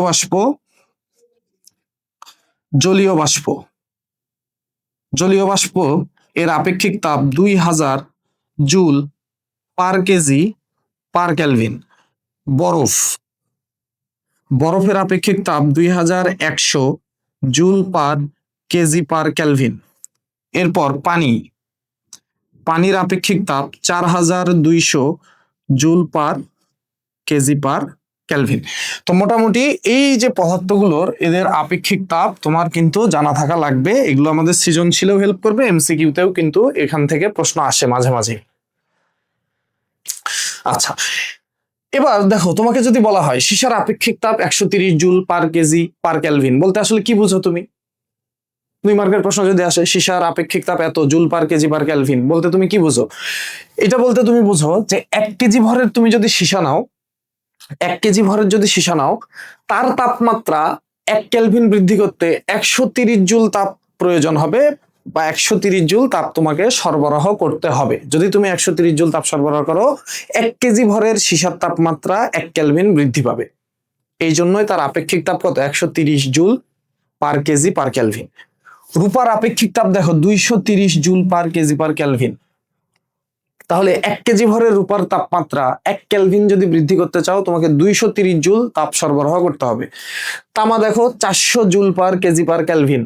তার মানে 1 কেজি ভরের তামার তাপমাত্রা 1 কেলভিন বৃদ্ধি করতে হলে তোমাকে 400 জুল তাপ সরবরাহ করতে হবে। তোমাকে বলছে পানির আপেক্ষিক তাপ দেখো 4200 joule per kg per kelvin. এর অর্থ কি? 1 কেজি পানি, 1 কেজি পানির তাপমাত্রা তুমি যদি 1 কেলভিন বৃদ্ধি করতে চাও, তাহলে তোমাকে 4200 জুল তাপ সরবরাহ করতে হবে, বা ওই পানিটাকে 4200 জুল তাপ গ্রহণ করতে হবে। তাহলে দেখো উপাদান চেঞ্জ হওয়ার সাথে সাথে কিন্তু আপেক্ষিক তাপ চেঞ্জ হয়ে যাচ্ছে, ঠিক আছে? অর্থাৎ 1 কেজি ভরের একটা বস্তুর তাপমাত্রা তোমাকে 1 কেলভিন বৃদ্ধি করার জন্য তাপও কিন্তু এইভাবে চেঞ্জ হয়ে যাচ্ছে। এখন তোমাকে দেখো 1 কেজি ভরের কোন একটা বস্তুর তাপমাত্রা 1 কেলভিন বৃদ্ধি করার জন্য 4200 জুল তাপ লাগে। আমি যদি তোমাকে বলি তোমাকে 10 কেজি পানি দিলাম, তাহলে তাপমাত্রা 1 কেলভিন বৃদ্ধি করার জন্য কতটুকু তাপ লাগবে? এই যে, ঠিক আছে, 1 কেজির জন্য লাগে 4000। 1 কেজি ভরের বস্তুর তাপমাত্রা 1 কেলভিন বৃদ্ধি করার জন্য 4200 জুল, তাহলে 10 কেজির জন্য লাগবে এই যে 10 ইন্টু 4200 জুল। ঠিক আছে, বুঝাইতে পারছি? আচ্ছা আচ্ছা, এবার আমরা দেখো, এবার আমরা পড়বো সুপ্ত তাপ। সুপ্ত তাপ, সুপ্ত তাপ বা গুপ্ত তাপ বলতে আসলে আমরা কি বুঝি? সুপ্ত তাপ, সুপ্ত তাপকে স্মল এল দ্বারা দেখাই আমরা, স্মল এল। তো সুপ্ত তাপ বলতে আসলে কি বুঝায়? সুপ্ত তাপ হচ্ছে, দেখো, যে তাপটা বস্তুর তাপমাত্রা বৃদ্ধি করে না। আমরা প্রথমেই কিন্তু বস্তুর অবস্থার পরিবর্তন কিভাবে হয় এটা কিন্তু দেখছি। যেই তাপ তাপমাত্রা বৃদ্ধি করতেছে না, বস্তুর অবস্থার পরিবর্তন করতেছে, সেই তাপটাকে আমরা বলতেছি সুপ্ত তাপ। যে তাপ তাপমাত্রার পরিবর্তন করতেছে না। তাহলে দেখো, এই যে প্রথমে আমরা যে দেখছি এখানে, এই যে প্রথমে এইখানে যে আমরা ঘটনাটা দেখছি, দেখো এই যে তাপ এখানে দেওয়া হচ্ছে, যখন তরল থেকে যখন কঠিন থেকে তরল হচ্ছে, এই যে তাপ দিচ্ছি আমরা, এই যে তাপটা দিচ্ছি, কঠিন থেকে তরল হলো, দেখো তাপমাত্রা কিন্তু চেঞ্জ হয় নাই, তাপমাত্রা গলনাঙ্কে স্থির, তাপমাত্রা গলনাঙ্কে স্থির, কিন্তু তুমি কিন্তু তাপ দিচ্ছ। তাহলে এই যে তাপটা দিচ্ছ, এই তাপটা হচ্ছে সুপ্ত তাপ, তাপমাত্রা চেঞ্জ করতেছে না কিন্তু অবস্থার পরিবর্তন করতেছে। আবার যখন দেখো এই যে তরল থেকে যখন বায়বীয় হচ্ছে, তুমি তাপ দিচ্ছ কিন্তু তাপমাত্রা কিন্তু স্ফুটনাঙ্কে স্থির। তো এই যে তাপটা দিচ্ছ, এই তাপটা হচ্ছে সুপ্ত তাপ, তাপমাত্রা বৃদ্ধি করতেছে না কিন্তু বস্তুর কি করতেছে? অবস্থার পরিবর্তন করতেছে। তাহলে এই তাপগুলো হচ্ছে আমাদের সুপ্ত তাপ। তাহলে সুপ্ত তাপ আমরা কিভাবে লিখবো? যে কোন বস্তুর বা যে তাপ, যে তাপ তাপমাত্রা বৃদ্ধি না করে, তাপমাত্রা বৃদ্ধি না করে বা তাপমাত্রা স্থির রেখে, তাপমাত্রা বৃদ্ধি না করে বস্তুর বা পদার্থের অবস্থার পরিবর্তন করে, বস্তুর অবস্থার পরিবর্তন করে, মানে কঠিন থেকে তরল করে অথবা তরল থেকে বায়বীয় করে, অবস্থার পরিবর্তন করে,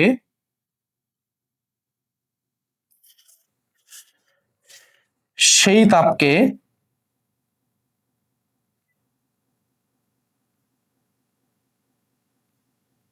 ওই বস্তুর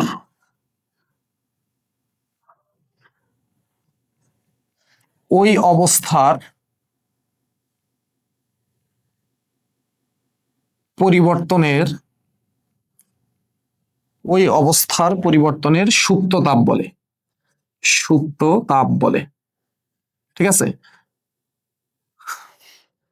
কঠিন থেকে তরল হওয়ার সময় সুপ্ত তাপ লাগে, আবার তরল থেকে যখন বায়বীয় হচ্ছে, তাহলে এই যে অবস্থার পরিবর্তন, তো কঠিন থেকে তরল হওয়া এটা এক ধরনের অবস্থার পরিবর্তন, আবার তরল থেকে বায়বীয় হওয়া ওইটা এক ধরনের অবস্থার পরিবর্তন। তাহলে কঠিন থেকে তরল হওয়ার সময় যে তাপ লাগে এটা হচ্ছে সুপ্ত তাপ, এটা গলনের সুপ্ত তাপ।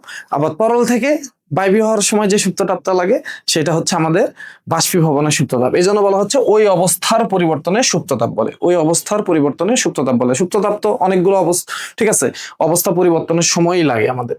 তাহলে যে তাপ তাপমাত্রা বৃদ্ধি করে না, যে তাপ তাপমাত্রা বৃদ্ধি করে না সেটা হচ্ছে সুপ্ত তাপ। খুবই গুরুত্বপূর্ণ একটা কথা, সিকিউ করতে গিয়ে দেখবা এই ছোট্ট ইনফরমেশনটা কত বেশি কাজে লাগতেছে। যে তাপ তাপমাত্রার পরিবর্তন করে না, অবস্থার পরিবর্তন করে, এটা সুপ্ত তাপ।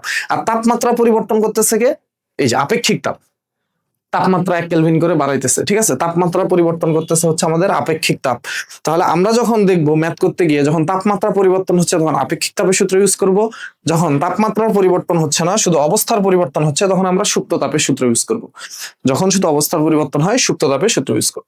আচ্ছা, এবার তো দেখো তোমাকে যদি বলা হয় আপেক্ষিক সুপ্ত তাপ কি, তাহলে আপেক্ষিক সুপ্ত তাপ কি? তাহলে আপেক্ষিক সুপ্ত তাপ কি হবে? 1 কেজি ভরের বস্তুর জন্য যতটুকু লাগে, যতটুকু সুপ্ততাপ প্রয়োজন হয় 1 কেজি ভরের বস্তুর জন্য যতটুকু সুপ্ততাপের প্রয়োজন হয়, ঠিক আছে। তাহলে 1 কেজি ভরের বস্তুর জন্য যতটুকু সুপ্ততাপের প্রয়োজন হয় সেটাই হচ্ছে আপেক্ষিক সুপ্ততাপ। তাহলে এখানে আমরা জাস্ট কি করব, এই যে তাপ তাপমাত্রা বৃদ্ধি না করে, তাপমাত্রা বৃদ্ধি না করে একক ভরের বস্তুর অবস্থার পরিবর্তন করে, একক ভরের বস্তুর অবস্থার পরিবর্তন করে। একক ভরের বস্তু মানে 1 কেজি ভরের বস্তু, অবস্থার পরিবর্তন করে তাকে ওই বস্তুর ওই অবস্থার পরিবর্তনের আপেক্ষিক সুপ্ততাপ বলে, আপেক্ষিক সুপ্ততাপ বলে। তাহলে আপেক্ষিক সুপ্ততাপটা হচ্ছে শুধু 1 কেজি ভরের বস্তুর জন্য, ঠিক আছে। এটা আমরা কি বলছিলাম, যে কোনো ভরের বস্তুর জন্য 2 কেজি 3 কেজি, ঠিক আছে। তাহলে ধরো তাপমাত্রা বৃদ্ধি না করে তুমি তাপ দিচ্ছ, তাহলে বস্তুটা ধর 3 কেজি ভরের বস্তু আছে, সেটা কঠিন থেকে তরল হচ্ছে, তো যে তাপটা লাগবে সেটা হচ্ছে সুপ্ত তাপ। কিন্তু যদি বলা আপেক্ষিক সুপ্ত তাপ, তাহলে 1 কেজি ভরের বস্তুর জন্য এই যে 1 কেজি ভরের বস্তুর তাপমাত্রাটাকে স্থির রেখে কঠিন থেকে তরল করতে যতটুকু তাপ লাগলো এটা হচ্ছে আমাদের আপেক্ষিক সুপ্ত তাপ, বা তরল থেকে বায়বীয়, ঠিক আছে, তরল থেকে বায়বীয়। তাহলে একক ভরের বস্তুর জন্য যে তাপটা লাগতেছে, অবস্থার পরিবর্তন করার জন্য যে তাপটা লাগতেছে সেটাকে আমরা বলতেছি আপেক্ষিক সুপ্ত তাপ। তাহলে তুমি চিন্তা করো, আমি যদি তোমাকে বলি যে মনে করে নাও, মনে করি এই যে তোমার এম ভরের বস্তু আছে, এম ভরের একটা বস্তু আছে, তাহলে এম ভরের বস্তুর তাপমাত্রা স্থির রেখে বা তাপমাত্রা বৃদ্ধি না করে অবস্থার পরিবর্তন করতে প্রয়োজনীয় তাপ বা তাপ লাগে, প্রয়োজনীয় তাপ এই যে কিউ পরিমাণ, তাহলে কিউ পরিমাণ তাপ লাগে। আমরা এটা ধরে নিলাম যে এম ভরের আমাদের একটা বস্তু আছে, এই বস্তুটার তাপমাত্রাকে স্থির রেখে অবস্থার পরিবর্তন করতে আমার তাপ লাগতেছে কিউ পরিমাণ। এম ভরের একটা বস্তু আছে, তাপমাত্রাটাকে স্থির রেখে শুধু অবস্থার পরিবর্তন করতে আমার তাপ লাগতেছে কিউ পরিমাণ। তাহলে একক ভরের বস্তু, এই যে একক ভরের বস্তুর তাপমাত্রা স্থির রেখে অবস্থার পরিবর্তন করতে তাপ লাগবে কতটুকু, কিউ ডিভাইডেড বাই এম। এটাকেই আমরা বলতেছি আপেক্ষিক সুপ্ততাপ। তাহলে আপেক্ষিক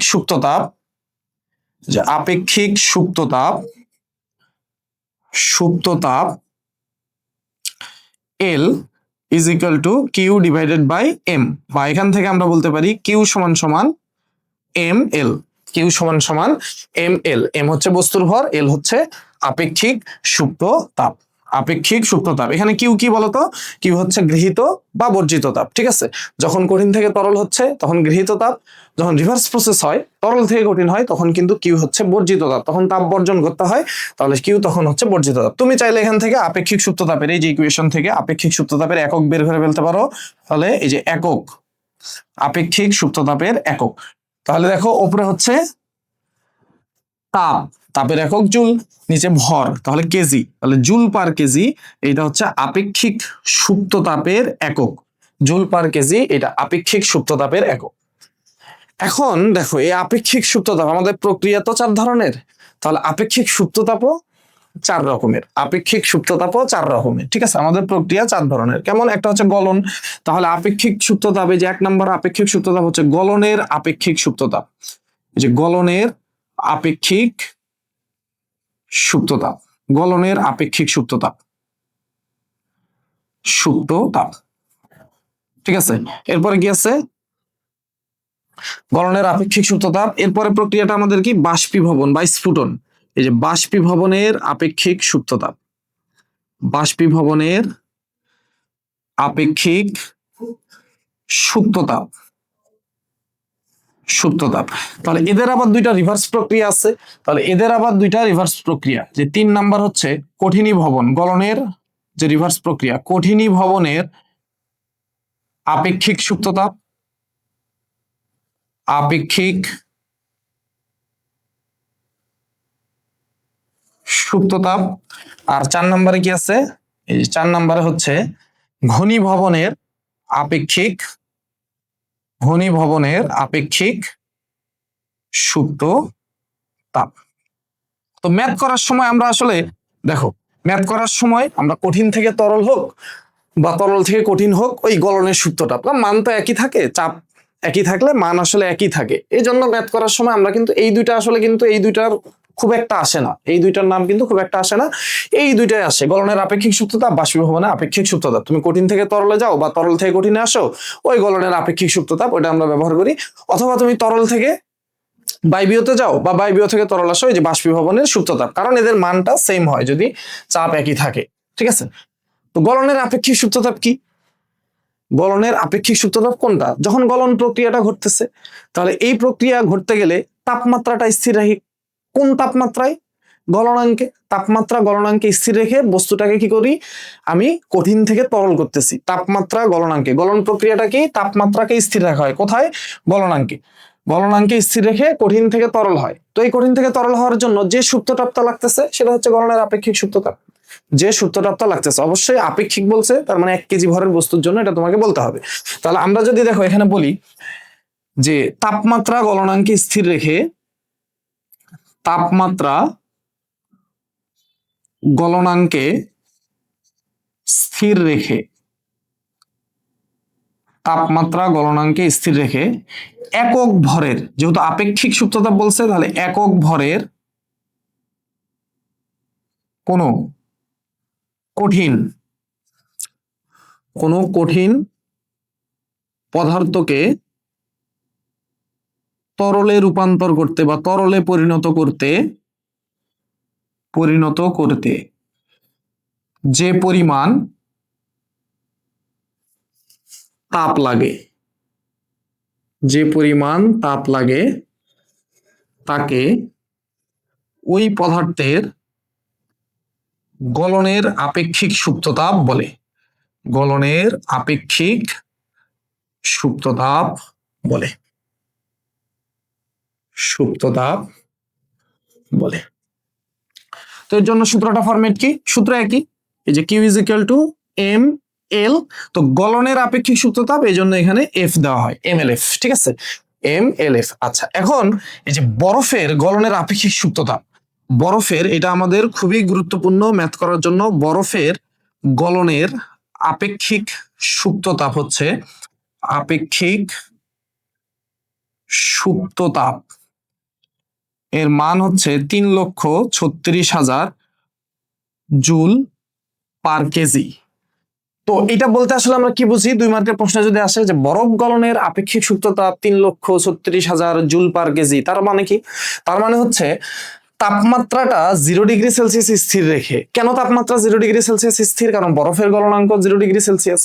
তাপমাত্রা 0 ডিগ্রি সেলসিয়াস স্থির রেখে 1 কেজি বরফের বা 1 কেজি বরফকে পানিতে রূপান্তর করতে, 1 কেজি বরফকে গলায় পানিতে রূপান্তর করতে 3,36,000 জুল তাপের প্রয়োজন হয়।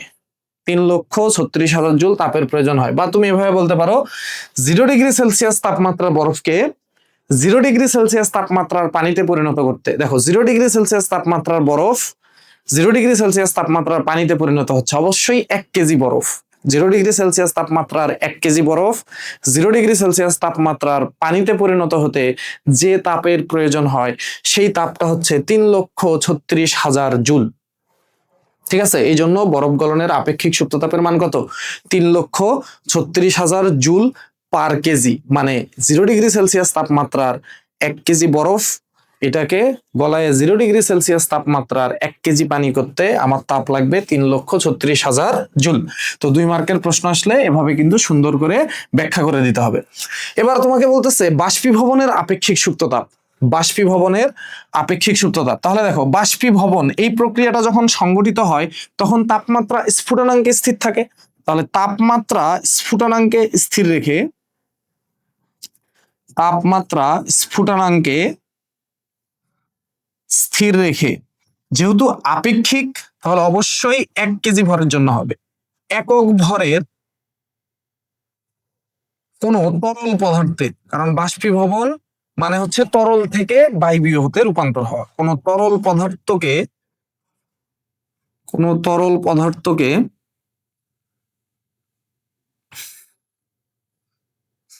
বায়বীয় পদার্থে পরিণত করতে যে তাপের প্রয়োজন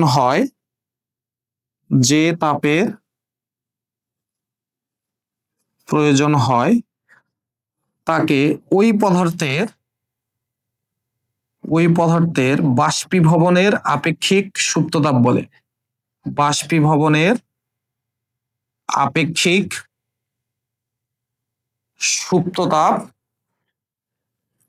সুপ্ততাপ বলে। ঠিক আছে, তো সূত্র কিন্তু আমাদের ওইটাই, এই যে Q is equal to M L. তো এখানে জাস্ট আমরা যেহেতু বাষ্পীভবনের আপেক্ষিক সুপ্ততাপ এলভি দ্বারা এটাকে দেখানো হয়, তাহলে Q is equal to M LV দ্বারা বাষ্পীভবনের আপেক্ষিক সুপ্ততাপ দেখানো হয়। এখন তোমাকে যদি বলা হয় পানির বাষ্পীভবনের আপেক্ষিক সুপ্ততাপের মান কত, তাহলে পানির বাষ্পীভবনের আপেক্ষিক সুপ্ততাপ এর মান হচ্ছে 22,68,000 joule per KG. 22,68,000 joule per KG. তাহলে পানির বাষ্পীভবনে আপেক্ষিক সুপ্ততাপ 22,68,000 জুল পার কেজি। এর অর্থ কি? এর অর্থ হচ্ছে, দেখো 2 মার্কের প্রশ্নে যদি আসে তাহলে পানির বাষ্পীভবনে আপেক্ষিক সুপ্ততাপ 22,68,000 জুল পার কেজি। এর অর্থ হচ্ছে 100°C তাপমাত্রার 1 কেজি পানি। কেন 100°C তাপমাত্রা? কারণ পানির স্ফুটনাঙ্ক হচ্ছে 100। পানির স্ফুটনাঙ্ক 100, অবশ্যই প্রমাণ চাপটা যদি স্থির থাকে সেক্ষেত্রে। তাহলে পানির স্ফুটনাঙ্ক 100°C, তাহলে তাপমাত্রা 100°C স্থির রেখে 1 কেজি পানিকে বাষ্পে পরিণত করতে, 1 কেজি পানিকে সম্পূর্ণ বাষ্পে পরিণত করতে তোমার তাপ লাগবে 22,68,000 জুল। 22,68,000 জুল। অথবা তুমি এভাবে বলতে পারো যে 100°C তাপমাত্রার 1 কেজি পানি, এটাকে সম্পূর্ণ বাষ্পে পরিণত করতে 100°C তাপমাত্রারই বাষ্পে পরিণত করতে তোমার তাপ লাগবে কত? 22,68,000 জুল। হিউজ অ্যামাউন্টের তাপ। বুঝাইতে পারছি? তাহলে এটা আসলে তুমি কিন্তু এভাবেই লিখবে যে পানির বাষ্পীভবনে আপেক্ষিক সুপ্ত তাপ, এত বলতে বোঝায় যে তাপমাত্রা পানির স্ফুটনাঙ্কে অর্থাৎ 100°C তাপমাত্রায় স্থির রেখে 1 কেজি পানিকে সম্পূর্ণরূপে বাষ্পে পরিণত করতে 22,68,000 জুল তাপের প্রয়োজন হয়। বুঝাইতে পারছি? বুঝাইতে পারলাম? আচ্ছা, এবার দেখো কঠিনীভবনে আপেক্ষিক সুপ্ত তাপ। কঠিনীভবন কি? গলনের জাস্ট বিপরীত প্রক্রিয়া। তাহলে তাপমাত্রা এখানে গলনাঙ্কে স্থির থাকবে না। যখন এই কঠিনীভবনটা আসলে ঘটে তখন আমরা তাকে হিমাঙ্ক বলতেছি। সেটাকে আমরা কি বলতেছি? হিমাঙ্ক, তাই না? তো তুমি বলতে পারো তাপমাত্রা হিমাঙ্কে স্থির রেখে একক ভরের কোন তরল পদার্থকে, যেহেতু এটা রিভার্স প্রসেস, তরল পদার্থকে কঠিন পদার্থে পরিণত করতে যে তাপের প্রয়োজন হয় সেটা হচ্ছে আমাদের কঠিনীভবনের আপেক্ষিক সুপ্ত তাপ। এখন চাপ যদি স্থির থাকে, চাপ যদি একই রকম থাকে, এই দুইটার মান কিন্তু সেম। অর্থাৎ কঠিন থেকে তরল করো আর তরল থেকে কঠিন করো একই পদার্থকে, তাহলে কিন্তু মানটা কিন্তু সেম। তোমাকে যদি বলা হয় এই 1 কেজি বরফকে তুমি কি করলা? তরল করলা, পানি করলা, তোমার তাপ লাগবে কত? 3,36,000 জুল। এখন যদি রিভার্সটা করো তাহলে কিন্তু এই একই পরিমাণ তাপই লাগবে যদি চাপ সবকিছু অপরিবর্তিত থাকে। ঠিক আছে, বুঝাইতে পারছি? তাহলে ঘনীভবনে আপেক্ষিক সুপ্ত তাপ, তাহলে ঘনীভবন আমরা জানি যে বাষ্পীভবনের রিভার্স প্রক্রিয়া, বাষ্পীভবনের রিভার্স প্রক্রিয়া। ঠিক আছে, তাহলে বাষ্পীভবন হচ্ছে তরল থেকে বায়বীয়, এটা জাস্ট বায়বীয় থেকে তরল হওয়ার সময়, বায়বীয় থেকে তরল হওয়ার সময়। এখন এখানে একটু কথা আছে, এই কঠিনীভবনের সময় কিন্তু তাপ লাগে না, তাপ বের করে নিতে হয়। এই প্রক্রিয়ার সময় আমরা আগেও বলছি যে যখন রিভার্স প্রসেসে আমরা আসি তখন কিন্তু তাপ ছেড়ে দেয়, এরা তাপ বর্জন করে। তাহলে এখানে তাপ লাগে না, এখান থেকে তাপ তখন অপসারণ করতে হয়। অর্থাৎ তুমি যখন তরলকে কঠিন করবা তখন ওখান থেকে তাপ এতটুকু অপসারণ করে নিতে হবে। ঠিক আছে, তুমি 1 কেজি বরফকে সম্পূর্ণরূপে পানি করতে 3,36,000 জুল তাপ লাগতেছে, 3,36,000 জুল তাপ লাগতেছে তোমার সম্পূর্ণরূপে পানি করতে। যদি রিভার্সটা করো, অর্থাৎ তোমার 1 কেজি পানি আছে, 0 ডিগ্রি সেলসিয়াস তাপমাত্রার 1 কেজি পানি আছে, এটাকে 0 ডিগ্রি সেলসিয়াস তাপমাত্রা বরফ করবা, গলনাঙ্কে তাপমাত্রাটা স্থির রাখতে হবে। তাহলে বরফ করতে হলে ওই পানি থেকে তাপ অপসারণ করে নিতে হবে, ওই পানি থেকে তাপ অপসারণ করতে হবে। কতটুকু তাপ? 3,36,000 জুল তাপ ওই পানি থেকে যদি তুমি অপসারণ করে নাও তাহলে সেটা 0 ডিগ্রি সেলসিয়াস তাপমাত্রার বরফ হয়ে যাবে, 1 কেজি বরফ হয়ে যাবে। এখানেও তাই, যখন ঘনীভবনে তুমি যাচ্ছ তাহলে তুমি চিন্তা করো যে তরল পদার্থকে বায়বীয় পদার্থে রূপান্তর করলো। আমরা যদি উদাহরণ দিয়ে বলি, ধরো পানি আছে, 1 কেজি পানি আছে তোমার, এই পানিটাকে তুমি সম্পূর্ণরূপে বাষ্প করলা তাপমাত্রা স্ফুটনাঙ্কে স্থির রেখে, তাহলে 22,68,000 জুল তোমাকে তাপ দিতে হবে। এখন যদি রিভার্সটা করো, ধরো 100 ডিগ্রি সেলসিয়াসের বাষ্প আছে, এখান থেকে 22,68,000 জুল তাপকে যদি তুমি বের করে নাও, তাপ যদি অপসারণ করে নাও, তাহলে সে আবার 100 ডিগ্রি সেলসিয়াসের পানিতে পরিণত হবে, 100 ডিগ্রি সেলসিয়াসের পানিতে পরিণত হবে। আশা করি বুঝাইতে পারছি। জাস্ট এই দুইটা আমাদের রিভার্স প্রক্রিয়া, এই দুইটা রিভার্স প্রক্রিয়া। আশা করি এইটুকু তোমরা সবাই ক্লিয়ার। এবার আমরা বাষ্পায়ন বা শতবাষ্পীভবন নিয়ে আলোচনা করব। তো বাষ্পায়ন বা শতবাষ্পীভবন এই টপিকটি কিন্তু গুরুত্বপূর্ণ একটি টপিক। বাষ্পায়ন বা শতবাষ্পীভবন, এটা কিন্তু বাষ্পীভবন না, শতবাষ্পীভবন, বাষ্পীভবন। তো বাষ্পায়ন বলতে আসলে আমরা কি বুঝি? দেখো, বাষ্পায়ন হচ্ছে কোন একটা তরল তার উপরিতল থেকে, উপরের পৃষ্ঠ থেকে যে কোনো তাপমাত্রায় স্বতঃস্ফূর্তভাবে বাষ্পে পরিণত হওয়ার প্রক্রিয়া, স্বতঃস্ফূর্তভাবে বাষ্পে পরিণত হওয়ার যে প্রক্রিয়া, এই প্রক্রিয়াটার নাম হচ্ছে বাষ্পায়ন বা শতবাষ্পীভবন। স্বতঃস্ফূর্তভাবে নিজে নিজে। স্ফুটন আর বাষ্পায়ন এই দুইটা প্রক্রিয়া কিন্তু আলাদা। স্ফুটন হচ্ছে কোনো একটা তরল পদার্থকে তার স্ফুটনাঙ্কে নিয়ে যেতে হবে তাপ দিতে দিতে, তারপরে আরো যদি তাপ দাও তখন সে বাষ্পে পরিণত হওয়া শুরু হবে। কিন্তু বাষ্পায়ন প্রক্রিয়াটা হচ্ছে কোনো একটা তরল পদার্থ যে কোনো তাপমাত্রায়, তাকে স্ফুটনাঙ্কে নিয়ে যেতে হবে না, যে কোনো তাপমাত্রায় তরলের উপরিপৃষ্ঠ থেকে স্বতঃস্ফূর্তভাবে, মানে আপনা আপনি বাষ্পে পরিণত হওয়ার যে প্রক্রিয়া, এই প্রক্রিয়াটাকে আমরা বলি হচ্ছে বাষ্পায়ন। তাহলে এটাকে আমরা লিখতে পারি যে কোনো তরল পদার্থ, কোনো তরল পদার্থ যে কোনো তাপমাত্রায়, কোনো তরল পদার্থ যে কোনো তাপমাত্রায়, এটার জন্য আমাদের স্ফুটনাঙ্কে নিয়ে যাওয়ার প্রয়োজন নাই, যে কোনো তাপমাত্রায় স্বতঃস্ফূর্তভাবে, স্বতঃস্ফূর্তভাবে তরলের উপরের পৃষ্ঠ থেকে, তরলের উপরের পৃষ্ঠ থেকে বা উপরিতল থেকে, তরলের উপরের পৃষ্ঠ থেকে বাষ্পে পরিণত হওয়ার প্রক্রিয়াকে, বাষ্পে পরিণত হওয়ার প্রক্রিয়াকে বাষ্পায়ন বলে, হওয়ার প্রক্রিয়াকে, প্রক্রিয়াকে বাষ্পায়ন বলে। ঠিক আছে, বা শতবাষ্পীভবন বলে। তাহলে এটা কিভাবে ঘটে? দেখো, কোনো একটা তরলের উপরিতলে, তো তরলের যে অণুগুলো থাকে, অণুগুলো সবার তো গতিশক্তি আর সেম থাকে না। তো যে অণুগুলোর গতিশক্তি একটু বেশি থাকে, এই অণুগুলো কি করে, পরিবেশ থেকে বা তরল থেকে, তার আশপাশ থেকে সুপ্ততাপ গ্রহণ করে এখান থেকে মুক্ত হয়ে চলে যায়, মানে বাষ্পে পরিণত হয়। ঠিক আছে, তাহলে উপরিতল থেকে এই প্রক্রিয়াটা কিন্তু ঘটতে থাকে, উপরিতল থেকে ঘটে। তাহলে উপরিতলে অসংখ্য অণু আছে, তো এই অণুগুলোর মধ্যে যাদের গতিশক্তি বেশি, এই অণুগুলো কি করে উপরিতল থেকে, ভিতর থেকে কিন্তু আসতে পারে না, উপরিতল থেকে পরিবেশ থেকে সুপ্ততাপ গ্রহণ করে মুক্ত হয়ে বাষ্পে পরিণত হয়ে যায়, অর্থাৎ এখান থেকে এই তরল থেকে মুক্ত হয়ে বাষ্প হয়ে চলে যায়। তো এইভাবে কিন্তু বাষ্পায়ন প্রক্রিয়াটা ঘটে থাকে আসলে। তো বাষ্পায়ন এটা কিন্তু খুবই ধীর প্রক্রিয়া। ধরো তুমি আজকে এই যে এখানে এই রুমে একটা গ্লাসে পানি রেখে তুমি চলে গেছো, 7 দিন পর তুমি এসে কিন্তু সেম পরিমাণ পানি আর পাবা না, সেম পরিমাণ পানি পাবা। অথবা মেঝেতে ধরো আজকে পানি ফেলে তুমি বাইরে চলে গেছো, 1 দিন পর আসছো, এসে কিন্তু তুমি কি দেখবা পানি কিন্তু শুকিয়ে গেছে। তো এই পানিটা আসলে কিভাবে শুকিয়ে গেল? এই যে তুমি টাইলসের উপরে যে পানি ফেলে চলে গেলা, এই পানিটা আসলে কিভাবে শুকিয়ে গেল? এখানে কি কেউ কি তাপ দিয়ে এই পানির স্ফুটনাঙ্ক 100°C পৌঁছায় একে বাষ্পে পরিণত করছে? না।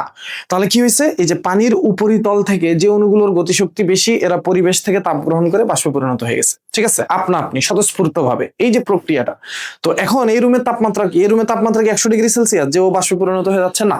এই রুমের যে তাপমাত্রা আছে, কক্ষ তাপমাত্রা 30 বলো, ঠিক আছে, 20 বলো, যাই থাকুক না কেন, এই তাপমাত্রাতেই সে কিন্তু যে সকল অণুগুলোর গতিশক্তি বেশি, পরিবেশ থেকে তাপ গ্রহণ করে স্বতঃস্ফূর্ত ভাবে কি হয়ে যাচ্ছে? বাষ্পে পরিণত হয়ে যাচ্ছে। তো এই যে প্রক্রিয়াটা, এই প্রক্রিয়াটাকে আমরা বলতেছি হচ্ছে বাষ্পায়ন।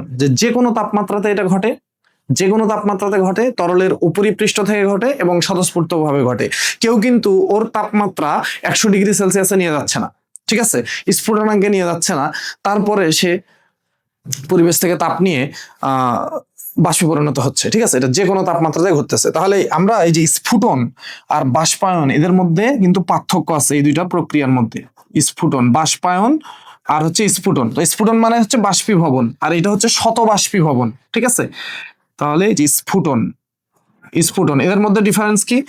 এই বাষ্পায়ন প্রক্রিয়া, এই বাষ্পায়ন প্রক্রিয়া ধীর প্রকৃতির, ঠিক আছে, এটা হচ্ছে ধীর প্রকৃতির প্রক্রিয়া, ধীর প্রক্রিয়া। বাষ্পায়ন হচ্ছে ধীর প্রক্রিয়া। তোমাকে যদি, ঠিক আছে, একটা গ্লাসে পানি দেই আমি, এই পানিটা বাষ্পায়ন প্রক্রিয়ায় এখান থেকে বাষ্পে পরিণত হতে কিন্তু অনেক সময় লাগবে। কিন্তু তুমি যদি এটা স্ফুটন প্রক্রিয়া করো, মানে তাপ দিয়ে স্ফুটনাঙ্কে নিয়ে যাও, তুমি খুব কম টাইম, 10-15 মিনিটের মধ্যে, 10-15 মিনিট হয়তো লাগবে না, তুমি এটাকে বাষ্পে পরিণত করতে পারবা। তাহলে এইটা হচ্ছে খুবই দ্রুত প্রক্রিয়া, স্ফুটন দ্রুত প্রক্রিয়া, ঠিক আছে। আচ্ছা, এবার গুরুত্বপূর্ণ যে পার্থক্য সেটা হচ্ছে বাষ্পায়ন এই তরলের উপরিতল থেকে ঘটে, তরলের উপরিতল থেকে ঘটে, ঠিক আছে, বাষ্পায়ন ঘটে। আর স্ফুটন এটা তরলের যে কোনো অংশ থেকে হতে পারে, মানে তরলের যে কোনো অংশ থেকে তুমি যখন তাপ দিচ্ছ, তাপমাত্রা 100°C পৌঁছাইছে, এখন বাষ্পে পরিণত হবে, কোন অণুটা আগে বাষ্পে পরিণত হবে এটা কিন্তু যে কোনো অংশ থেকে হতে পারে, যে কোনো একটা অংশ। এটা যে উপরিতল থেকেই শুরু হবে এমনটা না, কিন্তু বাষ্পায়নে উপরিতল থেকেই কিন্তু বাষ্পায়নটা শুরু হয়, তরলের যে কোনো অংশ থেকে হয়, তরলের যে কোনো অংশ থেকে হয়, ঠিক আছে। তাহলে তরলের যে কোনো অংশ থেকে স্ফুটনটা শুরু হতে পারে, অংশ থেকে হয়, অংশ থেকে হয়। আচ্ছা, এরপরে ডিফারেন্সটা কি? এটা কিন্তু দেখো যে কোনো তাপমাত্রায় হইতেছে, বাষ্পায়ন যে কোনো তাপমাত্রায় সংঘটিত হয়, যে কোনো তাপমাত্রায় সংঘটিত হয়, বাষ্পায়ন আমরা যে কোনো তাপমাত্রায় সংঘটিত হয়। কিন্তু স্ফুটন কিন্তু যে কোনো তাপমাত্রায় সংঘটিত হয় না, স্ফুটন একটা নির্দিষ্ট চাপে, নির্দিষ্ট তাপমাত্রায় সংঘটিত হয়, নির্দিষ্ট চাপে, নির্দিষ্ট একটা তাপমাত্রায়, মানে স্ফুটনাঙ্কে অবশ্যই সেটা সংঘটিত হয়, নির্দিষ্ট তাপমাত্রায় স্ফুটন সংঘটিত হয়, নির্দিষ্ট তাপমাত্রায় সংঘটিত হয়, ঠিক আছে। আচ্ছা, এরপর দেখো 4 নম্বরে যেটা বলা হইতেছে যে বাষ্পায়নের সময়, এই যে বাষ্পায়নের সময়, বাষ্পায়নের সময় তরলের তাপমাত্রা হ্রাস পায়, তরলের তাপমাত্রা হ্রাস পায়। কেন তরলের তাপমাত্রা হ্রাস পায় বাষ্পায়নের সময়? দেখো, তরলের উপরিপৃষ্ঠ থেকে অণুগুলো, ঠিক আছে, বাষ্পে পরিণত হচ্ছে যাদের গতিশক্তি বেশি। তো অণুগুলো তরল থেকে বাষ্প হইতেছে, এদের সুপ্ত তাপ প্রয়োজন, অবস্থার পরিবর্তন হচ্ছে, তাহলে অবস্থার পরিবর্তন হতে সুপ্ত তাপ প্রয়োজন। এই সুপ্ত তাপ তরল কই পাইতেছে? ওই অণুগুলো কই পাইতেছে? অবশ্যই পরিবেশ থেকে নিতেছে, ওই তরল থেকে নিতেছে, ঠিক আছে। তাহলে উপরের অণুগুলো বাষ্পে পরিণত হয়ে মুক্ত হইতেছে, মুক্ত হইতে সুপ্ত তাপ দরকার, এই সুপ্ত তাপটা ওই তরল থেকেই কিন্তু নিতেছে। তো ওই তরল থেকে যখন তাপ নিতেছে, ওই তরলের তাপমাত্রা কমে যাচ্ছে, তাহলে ওই তরলের তাপমাত্রা হ্রাস পাচ্ছে। তো এইটাকে আমরা বলতে পারি যে বাষ্পায়নে শীতলতার সৃষ্টি হয়। এটাকেই বলা হয় বাষ্পায়নে কি শীতলতার সৃষ্টি হয়, শীতলতার সৃষ্টি হয়, ঠিক আছে। বাষ্পায়নে শীতলতার সৃষ্টি হয়। কিন্তু যখন স্ফুটন ঘটে, স্ফুটন যখন ঘটে তখন কিন্তু তাপমাত্রা স্থির থাকে। স্ফুটন প্রক্রিয়ায় এই যে তাপমাত্রা স্থির থাকে। কোন তাপমাত্রায়? স্ফুটনাঙ্কে, ঠিক আছে। এই প্রক্রিয়াটা যখন ঘটে তাপমাত্রাটা কিন্তু স্থির থাকে, কিন্তু বাষ্পায়ন যখন ঘটে তখন কিন্তু তাপমাত্রা হ্রাস পায়, শীতলতার সৃষ্টি হয়। বাষ্পায়নে শীতলতার সৃষ্টি হয়। তাহলে এইটা হচ্ছে আমাদের বাষ্পায়ন আর স্ফুটনের মধ্যে ডিফারেন্স, খুবই গুরুত্বপূর্ণ একটা ডিফারেন্স এটা। এখন বাষ্পায়ন কিছু বিষয়ের উপরে নির্ভরশীল। যে বাষ্পায়নের নির্ভরশীলতা, বাষ্পায়নের নির্ভরশীলতা, বাষ্পায়নের নির্ভরশীলতা, বাষ্পায়ন কি কি বিষয়ের উপর নির্ভরশীল এইটা আমরা জানতে চাই। তাহলে 1 নম্বর বিষয় হচ্ছে তরলের তাপমাত্রা। তাহলে তরলের তাপমাত্রার উপরে বাষ্পায়ন নির্ভরশীল। কিভাবে নির্ভরশীল? তাপমাত্রা যত বেশি হবে, তাপমাত্রা যত বেশি, বাষ্পায়নের হার তত বেশি। তাহলে তাপমাত্রা যত বেশি বেশি হবে, বাষ্পায়নের হার তত বেশি হবে, তত বেশি বাষ্পায়ন হবে, বাষ্পায়নের হার তত বেশি হবে, ঠিক আছে। তো আমরা তো এটা জানি যে তাপমাত্রা বেশি হলে অণুগুলোর গতিশক্তি আসলে বেশি থাকে, গড় গতিশক্তি বেশি থাকে। তো অণুগুলোর গড় গতিশক্তি যখন বেশি থাকবে তখন সেখানে বাষ্পায়নের হারটা আসলে বেড়ে যাবে।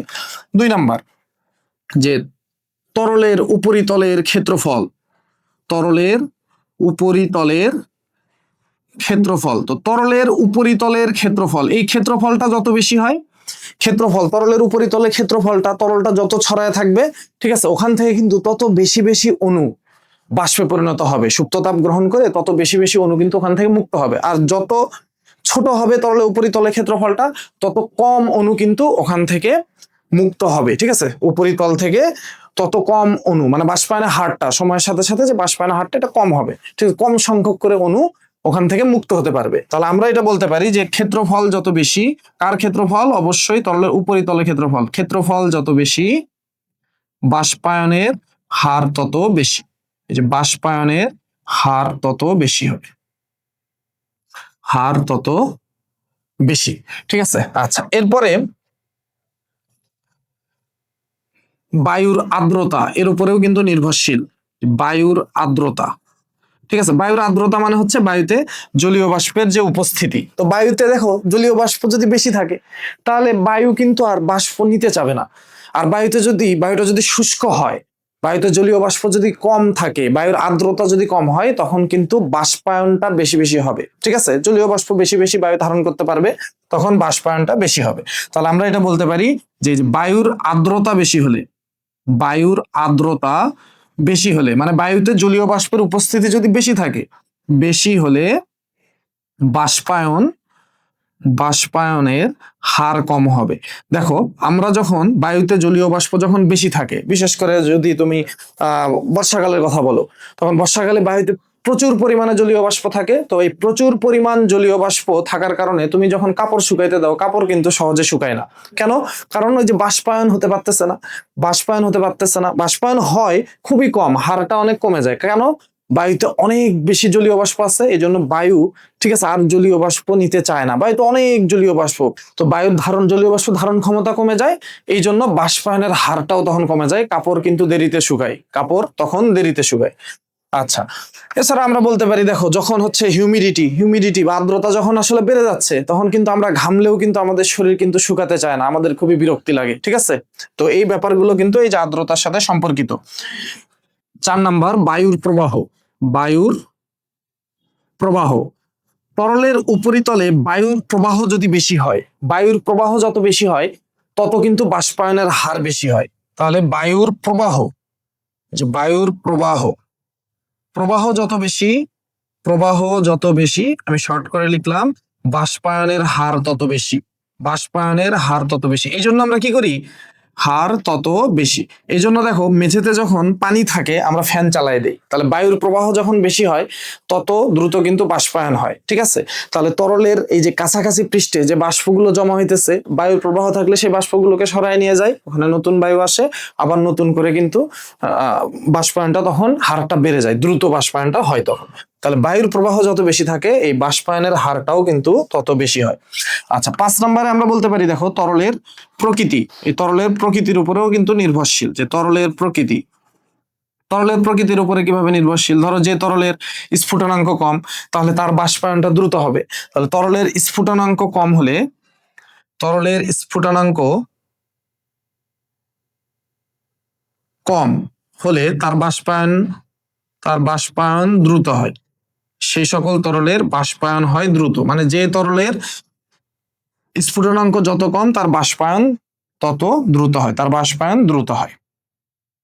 ঠিক আছে, যেমন অ্যালকোহল টাইপ যে জিনিসগুলো আছে, দেখবা অ্যালকোহল হাতে নেওয়ার সাথে সাথে কিন্তু বাষ্প হয়ে চলে যাচ্ছে। ঠিক আছে, অ্যালকোহল টাইপ জিনিসগুলো হাতে নিছো, সাথে সাথে এখান থেকে বাষ্প হয়ে চলে যাচ্ছে এবং তুমি কিন্তু একটা ঠান্ডা অনুভব করবা। কেন? কারণ ওর বাষ্প হওয়ার জন্য সুপ্ত তাপের দরকার ছিল, সেটা তোমার হাত থেকে নিয়ে গেছে, এই জন্য তুমি ঠান্ডা অনুভব করতেছো। অথবা তোমার শরীরে ঘাম যখন শুকাই আমরা কিন্তু একটু ঠান্ডা অনুভব করি ঘাম শুকানোর সময়। কেন? এই যে ঘাম যে শুকাইতেছে, এই ঘাম শুকানোর জন্য মানে ঘামের কণাগুলো, এই পানির কণাগুলো বাষ্পে পরিণত হওয়ার জন্য সুপ্ততাপ দরকার, সেই সুপ্ততাপ কোথা থেকে নিচ্ছে? আমার শরীর থেকে নিচ্ছে, ফলে আমার একটু ঠান্ডা অনুভূত হয়। তাহলে বাষ্পায়ন কিন্তু এই সকল বিষয়গুলোর উপরে নির্ভরশীল। ঠিক আছে, বাষ্পায়ন এই সকল বিষয়গুলোর উপর নির্ভরশীল। এইবার আমরা এই অধ্যায়ের মোস্ট ইম্পর্টেন্ট একটা টপিক দেখবো, সেটা হচ্ছে ক্যালোরিমিতির মূলনীতি। ক্যালোরিমিতির মূলনীতি আমরা যেটাকে বলতেছি, ক্যালোরিমিতির মূলনীতি। আচ্ছা, ক্যালোরিমিতির মূলনীতি আসলে কি? মূলনীতি, ঠিক আছে, ক্যালোরিমিতির মূলনীতি বলতে আসলে আমরা কি বুঝি বা কোনটা আসলে ক্যালোরিমিতির মূলনীতি। দেখো, তাহলে তোমাকে বলা হয়েছে ভিন্ন তাপমাত্রার দুইটা বস্তু, এটা আমরা জানি, আগেই শিখে আসছি। ভিন্ন তাপমাত্রার দুইটা বস্তুকে যদি পরস্পরের সংস্পর্শে নিয়ে আসা হয়, কি ঘটনা ঘটে? ভিন্ন তাপমাত্রার দুইটা বস্তুকে পরস্পরের সংস্পর্শে নিয়ে আসলে তাদের মধ্যে তাপের আদান প্রদান হবে। কতক্ষণ পর্যন্ত? তাদের তাপমাত্রা সমান না হওয়া পর্যন্ত। তাপমাত্রা সমান না হওয়া পর্যন্ত তাপের আদান প্রদান হয়। তো এইটুকু আমরা জানি যে ভিন্ন তাপমাত্রার দুইটা বস্তু, এই যে ভিন্ন তাপমাত্রার দুটি বস্তুকে পরস্পরের সংস্পর্শে নিয়ে আসলে বা তাপীয় সংস্পর্শে নিয়ে আসলে, পরস্পরের সংস্পর্শে নিয়ে আসলে তাদের মধ্যে তাপের আদান প্রদান হয়। তাদের মধ্যে তাপের আদান প্রদান হয়। তাপের আদান প্রদান হয়। ঠিক আছে, আচ্ছা, কতক্ষণ পর্যন্ত? যতক্ষণ না পর্যন্ত বস্তুদ্বয়ের তাপমাত্রা সমান হয়। বস্তুদ্বয়ের তাপমাত্রা সমান হয়। ঠিক আছে, আচ্ছা, তাপমাত্রা সমান হয়ে গেলে তাপের আদান প্রদান বন্ধ হয়ে যায়, এইটা আমরা জানি। এখন দেখো, দুইটা ভিন্ন তাপমাত্রা বস্তুকে তুমি পরস্পর সংস্পর্শে নিয়ে আসলা, তাদের মধ্যে তাপের আদান প্রদান হলো, মানে একজন তাপ ছেড়ে দিবে উচ্চ তাপমাত্রার বস্তু, আর নিম্ন তাপমাত্রার বস্তুটা কি করবে? তাপ গ্রহণ করবে। তাহলে আমরা এখানে দুইটা বস্তু চিন্তা করি। এই হলো ধরো আমাদের একটা বস্তু, তাহলে এই বস্তুটাকে আমরা বললাম যে উচ্চ তাপমাত্রার বস্তু, এটা হচ্ছে উচ্চ তাপমাত্রার বস্তু। তাহলে উচ্চ তাপমাত্রা, তাহলে বস্তু এক, এই যে বস্তু এক। এইখানে ধরো আমাদের আরেকটা বস্তু আছে, এই বস্তুটা হচ্ছে আমাদের বস্তু দুই, নিম্ন তাপমাত্রা বা শীতল বস্তু। তাহলে এই বস্তুটা হচ্ছে নিম্ন তাপমাত্রার বস্তু বা শীতল বস্তু। তো এদেরকে তুমি যদি পরস্পরের সংস্পর্শে নিয়ে আসো, এই দুইটা বস্তুকে তুমি যদি পরস্পরের সংস্পর্শে নিয়ে আসো, তাহলে কি ঘটনা ঘটবে? দেখো, এই দুইটা বস্তুকে পরস্পরের সংস্পর্শে নিয়ে আসলে এদের মধ্যে তাপের আদান প্রদান হবে। তাপের আদান প্রদান হবে। কিভাবে তাপের আদান প্রদানটা হবে? দেখো, উচ্চ তাপমাত্রার বস্তু থেকে নিম্ন তাপমাত্রার বস্তুতে তাপ প্রবাহিত হবে। কতক্ষণ পর্যন্ত প্রবাহিত হবে? যতক্ষণ না পর্যন্ত তাপমাত্রা সমান হবে। তার মানে আমরা বলতে পারি এই উচ্চ তাপমাত্রার বস্তু তাপ বর্জন করবে, আর নিম্ন তাপমাত্রার বস্তু কি করবে? তাপ গ্রহণ করবে, তাপ গ্রহণ করবে কতক্ষণ পর্যন্ত? তাপমাত্রা সমান না হওয়া পর্যন্ত। এখন ক্যালোরিমিতির মূলনীতি বলতেছে এই যে বস্তুদ্বয়ের কেশ পরস্পরের সংস্পর্শে নিয়ে আসলে উচ্চ তাপমাত্রা বস্তু তাপ বর্জন করে, মানে তাপ দেয়, নিম্ন তাপমাত্রা বস্তু তাপ গ্রহণ করে। যদি যদি যদি কোনোভাবে তাপের অপচয় না হয়, কোনো ধরনের তাপের অপচয় না হয় তাহলে মোট গৃহীত তাপ বা মোট বর্জিত তাপ, যেটাই বলি আগে, তাহলে মোট গৃহীত তাপ ইজ ইকুয়াল টু হবে হচ্ছে মোট বর্জিত তাপ। এই দুইটা সমান হবে, অর্থাৎ এই বস্তু যতটুকু তাপ বর্জন করবে এই বস্তু ঠিক ততটুকু তাপই গ্রহণ করবে। এই বস্তু যদি 100 জুল তাপ বর্জন করে এই বস্তু ঠিক 100 জুল তাপই গ্রহণ করবে, যদি কোনোভাবে তাপের অপচয় না হয়। এটাই ক্যালোরিমিতির মূলনীতি। আশা করি সবাই বুঝতে পারলা। ক্যালোরিমিতির মূলনীতি সমস্যা হওয়ার কথা না, ঠিক আছে, সহজ ম্যাথ করার সময় দেখবো, ঠিক আছে। মূলনীতি আসলে পড়তে যেরকম সহজ, ম্যাথ করার সময় একটু, ঠিক আছে, এত ছোট না, একটু প্যাচ আছে তো, কিন্তু ম্যাথগুলো সহজ। তাহলে এটা হচ্ছে ক্যালোরিমিতির মূলনীতি। তাহলে আমরা যদি আরেকবার বলি যে দুইটা ভিন্ন তাপমাত্রার বস্তুকে পরস্পরের সংস্পর্শে নিয়ে আসলে তাদের মধ্যে তাপের আদান প্রদান হবে। ওকে, এটা আমরা জানি। কতক্ষণ পর্যন্ত? তাপমাত্রা সমান না হওয়া পর্যন্ত। উচ্চ তাপমাত্রার বস্তু তাপ বর্জন করবে, নিম্ন তাপমাত্রার বস্তু তাপ গ্রহণ করবে। যদি কোনোভাবে তাপের অপচয়টা না হয় তাহলে এই মোট বর্জিত তাপ ইজ ইকুয়াল টু হবে মোট গৃহীত তাপ, এই দুইটা সমান হবে। এটাকেই আমরা বলতেছি ক্যালোরিমিতির মূলনীতি। বস্তু যে দুইটাই থাকবে সবসময় এরকম না, ঠিক আছে, দুইয়ের অধিক বস্তু থাকতে পারে, 3টা বস্তু থাকতে পারে। তো তোমাদের ক্ষেত্রে সর্বোচ্চ আসলে 3টা বস্তুই দিয়ে প্রশ্ন আসে, ঠিক আছে, আরো বেশি বস্তুও থাকতে পারে। আচ্ছা, তো এইটা আমরা ক্যালোরিমিতির মূলনীতি। তো এখানকার ম্যাথগুলো করার জন্য তোমাদের যে জিনিসটা জানা খুবই গুরুত্বপূর্ণ সেটা হচ্ছে এই যে বরফ পানির যে অবস্থার পরিবর্তন কিভাবে, এই স্টেপগুলো জানা প্রয়োজন। তো এই স্টেপগুলো আমরা একটু জানি, ঠিক আছে, এই স্টেপগুলো। তো আমরা এই স্টেপ কিন্তু প্রথমেই শুরু করছিলাম, এই স্টেপ দিয়ে কিন্তু আজকের পড়া শুরু করছি। তো ওই জিনিসটাই আবার একটু এখানে রিপিট করব এবং কখন কোন সূত্রগুলো হবে সেই জিনিসটা এবার আমরা একটু দেখব। তাহলে দেখো, মনে করো তোমাকে আমি এখানে একটা বরফ খণ্ড দিছি, যে এই হচ্ছে তোমার বরফ।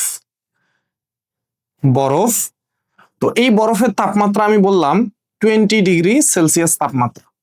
তোমাকে একটা বরফ খণ্ড দেওয়া হয়েছে, 20°C তাপমাত্রা একটা বরফ খণ্ড। এখন তুমি এই বরফ খণ্ডকে তাপ দিচ্ছ, মনে করো, তাহলে বরফ খণ্ডটাকে তাপ দিচ্ছ, তাহলে বরফ খণ্ডটাকে তাপ দিলা। তো তাপ দিলে দেখো, এই বরফ খণ্ডটাকে তাপ দিলা, এই বরফ খণ্ডটার তাপমাত্রা প্রথমে বাড়বে, তাহলে বরফ খণ্ডের তাপমাত্রা বাড়বে। দেখো -19, এরপর -15, -10, ঠিক আছে, -5, এবার -1, 0 পর্যন্ত যাবে। তাহলে 0 পর্যন্ত গেল। ধরো এই বরফ খণ্ডটার তাপমাত্রা কত পর্যন্ত যাবে? এই যে 0°C পর্যন্ত গেল। তাহলে 0°C পর্যন্ত যাওয়ার পরে এরপরে কি হবে? দেখো 0°C পর্যন্ত এই বরফ খণ্ডটার তাপমাত্রা গেল। তাহলে এই যে তাপমাত্রা 0°C, তাপমাত্রা কত? 0°C। এখন 0°C এটা তো সেই নির্দিষ্ট তাপমাত্রা, এটা তো বরফের গলনাঙ্ক। যদি চাপটা প্রমাণ চাপ থাকে তাহলে এটা বরফের গলনাঙ্ক। তুমি যদি এখন কোনো তাপ না দাও তাহলে কোনো সমস্যা নাই, কিন্তু যদি তুমি এখনো তাপ দিতেই থাকো, এই যে তাপ আরো দিচ্ছ, ঠিক আছে, এবার কি হবে? বরফটা তার গলনাঙ্কে আছে, এবার বরফটা গলতে শুরু করবে, তাহলে সম্পূর্ণ বরফটা গলে যাবে। তো সম্পূর্ণ বরফটা যে গলবে, বলো তাপমাত্রা কি চেঞ্জ হবে? না, তাপমাত্রা কিন্তু চেঞ্জ হবে না। তাহলে এই যে বরফটা গলে ধরো পানি হয়েছে, বরফটা গলে কি হয়েছে? পানি হয়েছে, এই যে পানি। তাহলে এখানে দেখো, আমি যদি বলি যে এইখানে 2 কেজি বরফ ছিল বা কেজি ভরে যতটুকুই থাক, এখানেও কিন্তু সেই 2 কেজি বরফ, এখানে কিন্তু এই 2 কেজি বরফ থেকে কিন্তু 2 কেজি পানিই থাকবে, ঠিক আছে। আচ্ছা, তাহলে এই যে তাপমাত্রাটা তুমি পাইলা, এই তাপমাত্রা কিন্তু 0°C। দেখো বরফ থেকে পানি হয়েছে, তুমি যে তাপটা দিচ্ছ এই তাপটা কিন্তু অবস্থার পরিবর্তন করবে, এখন তাপমাত্রা চেঞ্জ করবে না। বরফ থেকে পানি হচ্ছে, গলন প্রক্রিয়া সংঘটিত হচ্ছে, এখন আর তাপমাত্রা বাড়বে না। এখন যে তাপটা দিচ্ছ এই তাপটা সুপ্ত তাপ, শুধুমাত্র অবস্থার পরিবর্তন করবে। আচ্ছা, তাহলে সম্পূর্ণ বরফটা পানিতে পরিণত হয়ে গেল। এবার তুমি যদি আরো তাপ দাও, তুমি আরো তাপ দিবা, তাহলে কি হবে, এবার পানির তাপমাত্রা বাড়া শুরু করবে। তাহলে 0 থেকে 1 degree Celsius, 2 degree Celsius, 5 degree Celsius, 10, 20, 30 এভাবে একটা নির্দিষ্ট তাপমাত্রায় পৌঁছাবে। সেই তাপমাত্রাটা কত? সেই তাপমাত্রাটা হচ্ছে 100 ডিগ্রি সেলসিয়াস। সেই তাপমাত্রাটা কত? 100 ডিগ্রি সেলসিয়াস। তাহলে 100 ডিগ্রি সেলসিয়াসের পানিতে পৌঁছাইলো। কেন 100 ডিগ্রি সেলসিয়াস? কারণ এটাই হচ্ছে সেই নির্দিষ্ট তাপমাত্রা যেই তাপমাত্রায় কি হবে, পানি বাষ্পে পরিণত হবে। তাহলে 100 ডিগ্রি সেলসিয়াস তাপমাত্রায় পানি পৌঁছাইলো, এটা কিন্তু এখনো পানি আছে, 100 ডিগ্রি সেলসিয়াস তাপমাত্রার পানি। এখন যদি তুমি তাপ দেওয়া বন্ধ করো তাহলে 100 ডিগ্রি সেলসিয়াসের পানি। এখন যদি তাপ দিতেই থাকো, আরো তাপ দিলা, এবার কি হবে, যেহেতু এটা স্ফুটনাঙ্ক, এই পানিটা কি হবে, এবার বাষ্পে পরিণত হওয়া শুরু হবে। এই পানি এবার বাষ্পে পরিণত হচ্ছে। তাহলে পানি বাষ্পে পরিণত হলো, ঠিক আছে। তো পানি বাষ্পে পরিণত হচ্ছে মানে স্ফুটন প্রক্রিয়া, এই যে জলীয় বাষ্প, বাষ্প হচ্ছে। তো এই যে প্রক্রিয়াটা, পানি বাষ্পে পরিণত হচ্ছে, অবস্থা চেঞ্জ হচ্ছে, তো তাপমাত্রা তো বাড়বে না। তাপমাত্রা বাড়বে না, তাপমাত্রা স্থির থাকবে। এই তাপটা হচ্ছে আমার সুপ্ত তাপ। এই যে পানিকে বাষ্প করতে যে তাপটা লাগলো, এই তাপটা কি, সুপ্ত তাপ, এই ধাপে। এখন তুমি ধরো আরো তাপ দিচ্ছ, আরো তাপ দিলে কি হবে, বাষ্পের তাপমাত্রা বাড়বে। বাষ্পের তাপমাত্রা বাড়বে 101, 102, 103, 110, 120। ধরো আমি এখান থেকে ধরে নিলাম যে এই যে বাষ্পের তাপমাত্রা 130 ডিগ্রি সেলসিয়াস হয়েছে, ঠিক আছে। অত্যাধিক উচ্চ তাপমাত্রায় গেলে সেটা প্লাজমা হয়ে যাবে। এই যে 130 ডিগ্রি সেলসিয়াস তাপমাত্রায় বাষ্প আছে, আমি আরো তাপ দিলাম, 130 ডিগ্রি সেলসিয়াস তাপমাত্রায় বাষ্প। এইটুকু আমরা বুঝলাম কিনা? এইটা দিয়ে কিন্তু আমরা ক্লাস শুরু করছি, তাহলে এইটুকু আমরা বুঝতে পারছি কিনা? এবার খেয়াল করো, আমরা এবার ম্যাথমেটিক্যাল হিসাব নিকাশ গুলো করতে চাই। -20 ডিগ্রি সেলসিয়াস তাপমাত্রা বরফকে 0 ডিগ্রি সেলসিয়াস তাপমাত্রা বরফ করতে আমাকে তাপ দেওয়া লাগছে, এই যে তাপ দিছি। তো কতটুকু তাপ দেওয়া লাগছে, এই স্টেপটা আমি কতটুকু তাপ দিলাম, -20 ডিগ্রি সেলসিয়াস তাপমাত্রা বরফকে কি করছি, 0 ডিগ্রি সেলসিয়াস তাপমাত্রা বরফ করছি। দেখো তো তাপমাত্রা বাড়ছে না, এই ক্ষেত্রে তাপমাত্রা বৃদ্ধি পাইছে না? তো তাপমাত্রা যখন বৃদ্ধি পায় তখন আমরা যে সূত্রটা ইউজ করব, দেখো এটা গৃহীত তাপ, তাহলে এই গৃহীত তাপ, এই যে Q1 বললাম, এটাকে Q1 সমান সমান কি হবে, ms del T, ms del T, ঠিক আছে। এইটা আমরা কিন্তু আপেক্ষিক তাপের ওই সূত্রে শিখে আসছি। তাহলে এই বস্তু গৃহীত তাপটা হবে ms ডেল টি, বরফ। তাহলে m হচ্ছে বরফের ভর, s বরফের আপেক্ষিক তাপ, ডেল টি হচ্ছে তাপমাত্রার পার্থক্য, তাপমাত্রার পার্থক্য।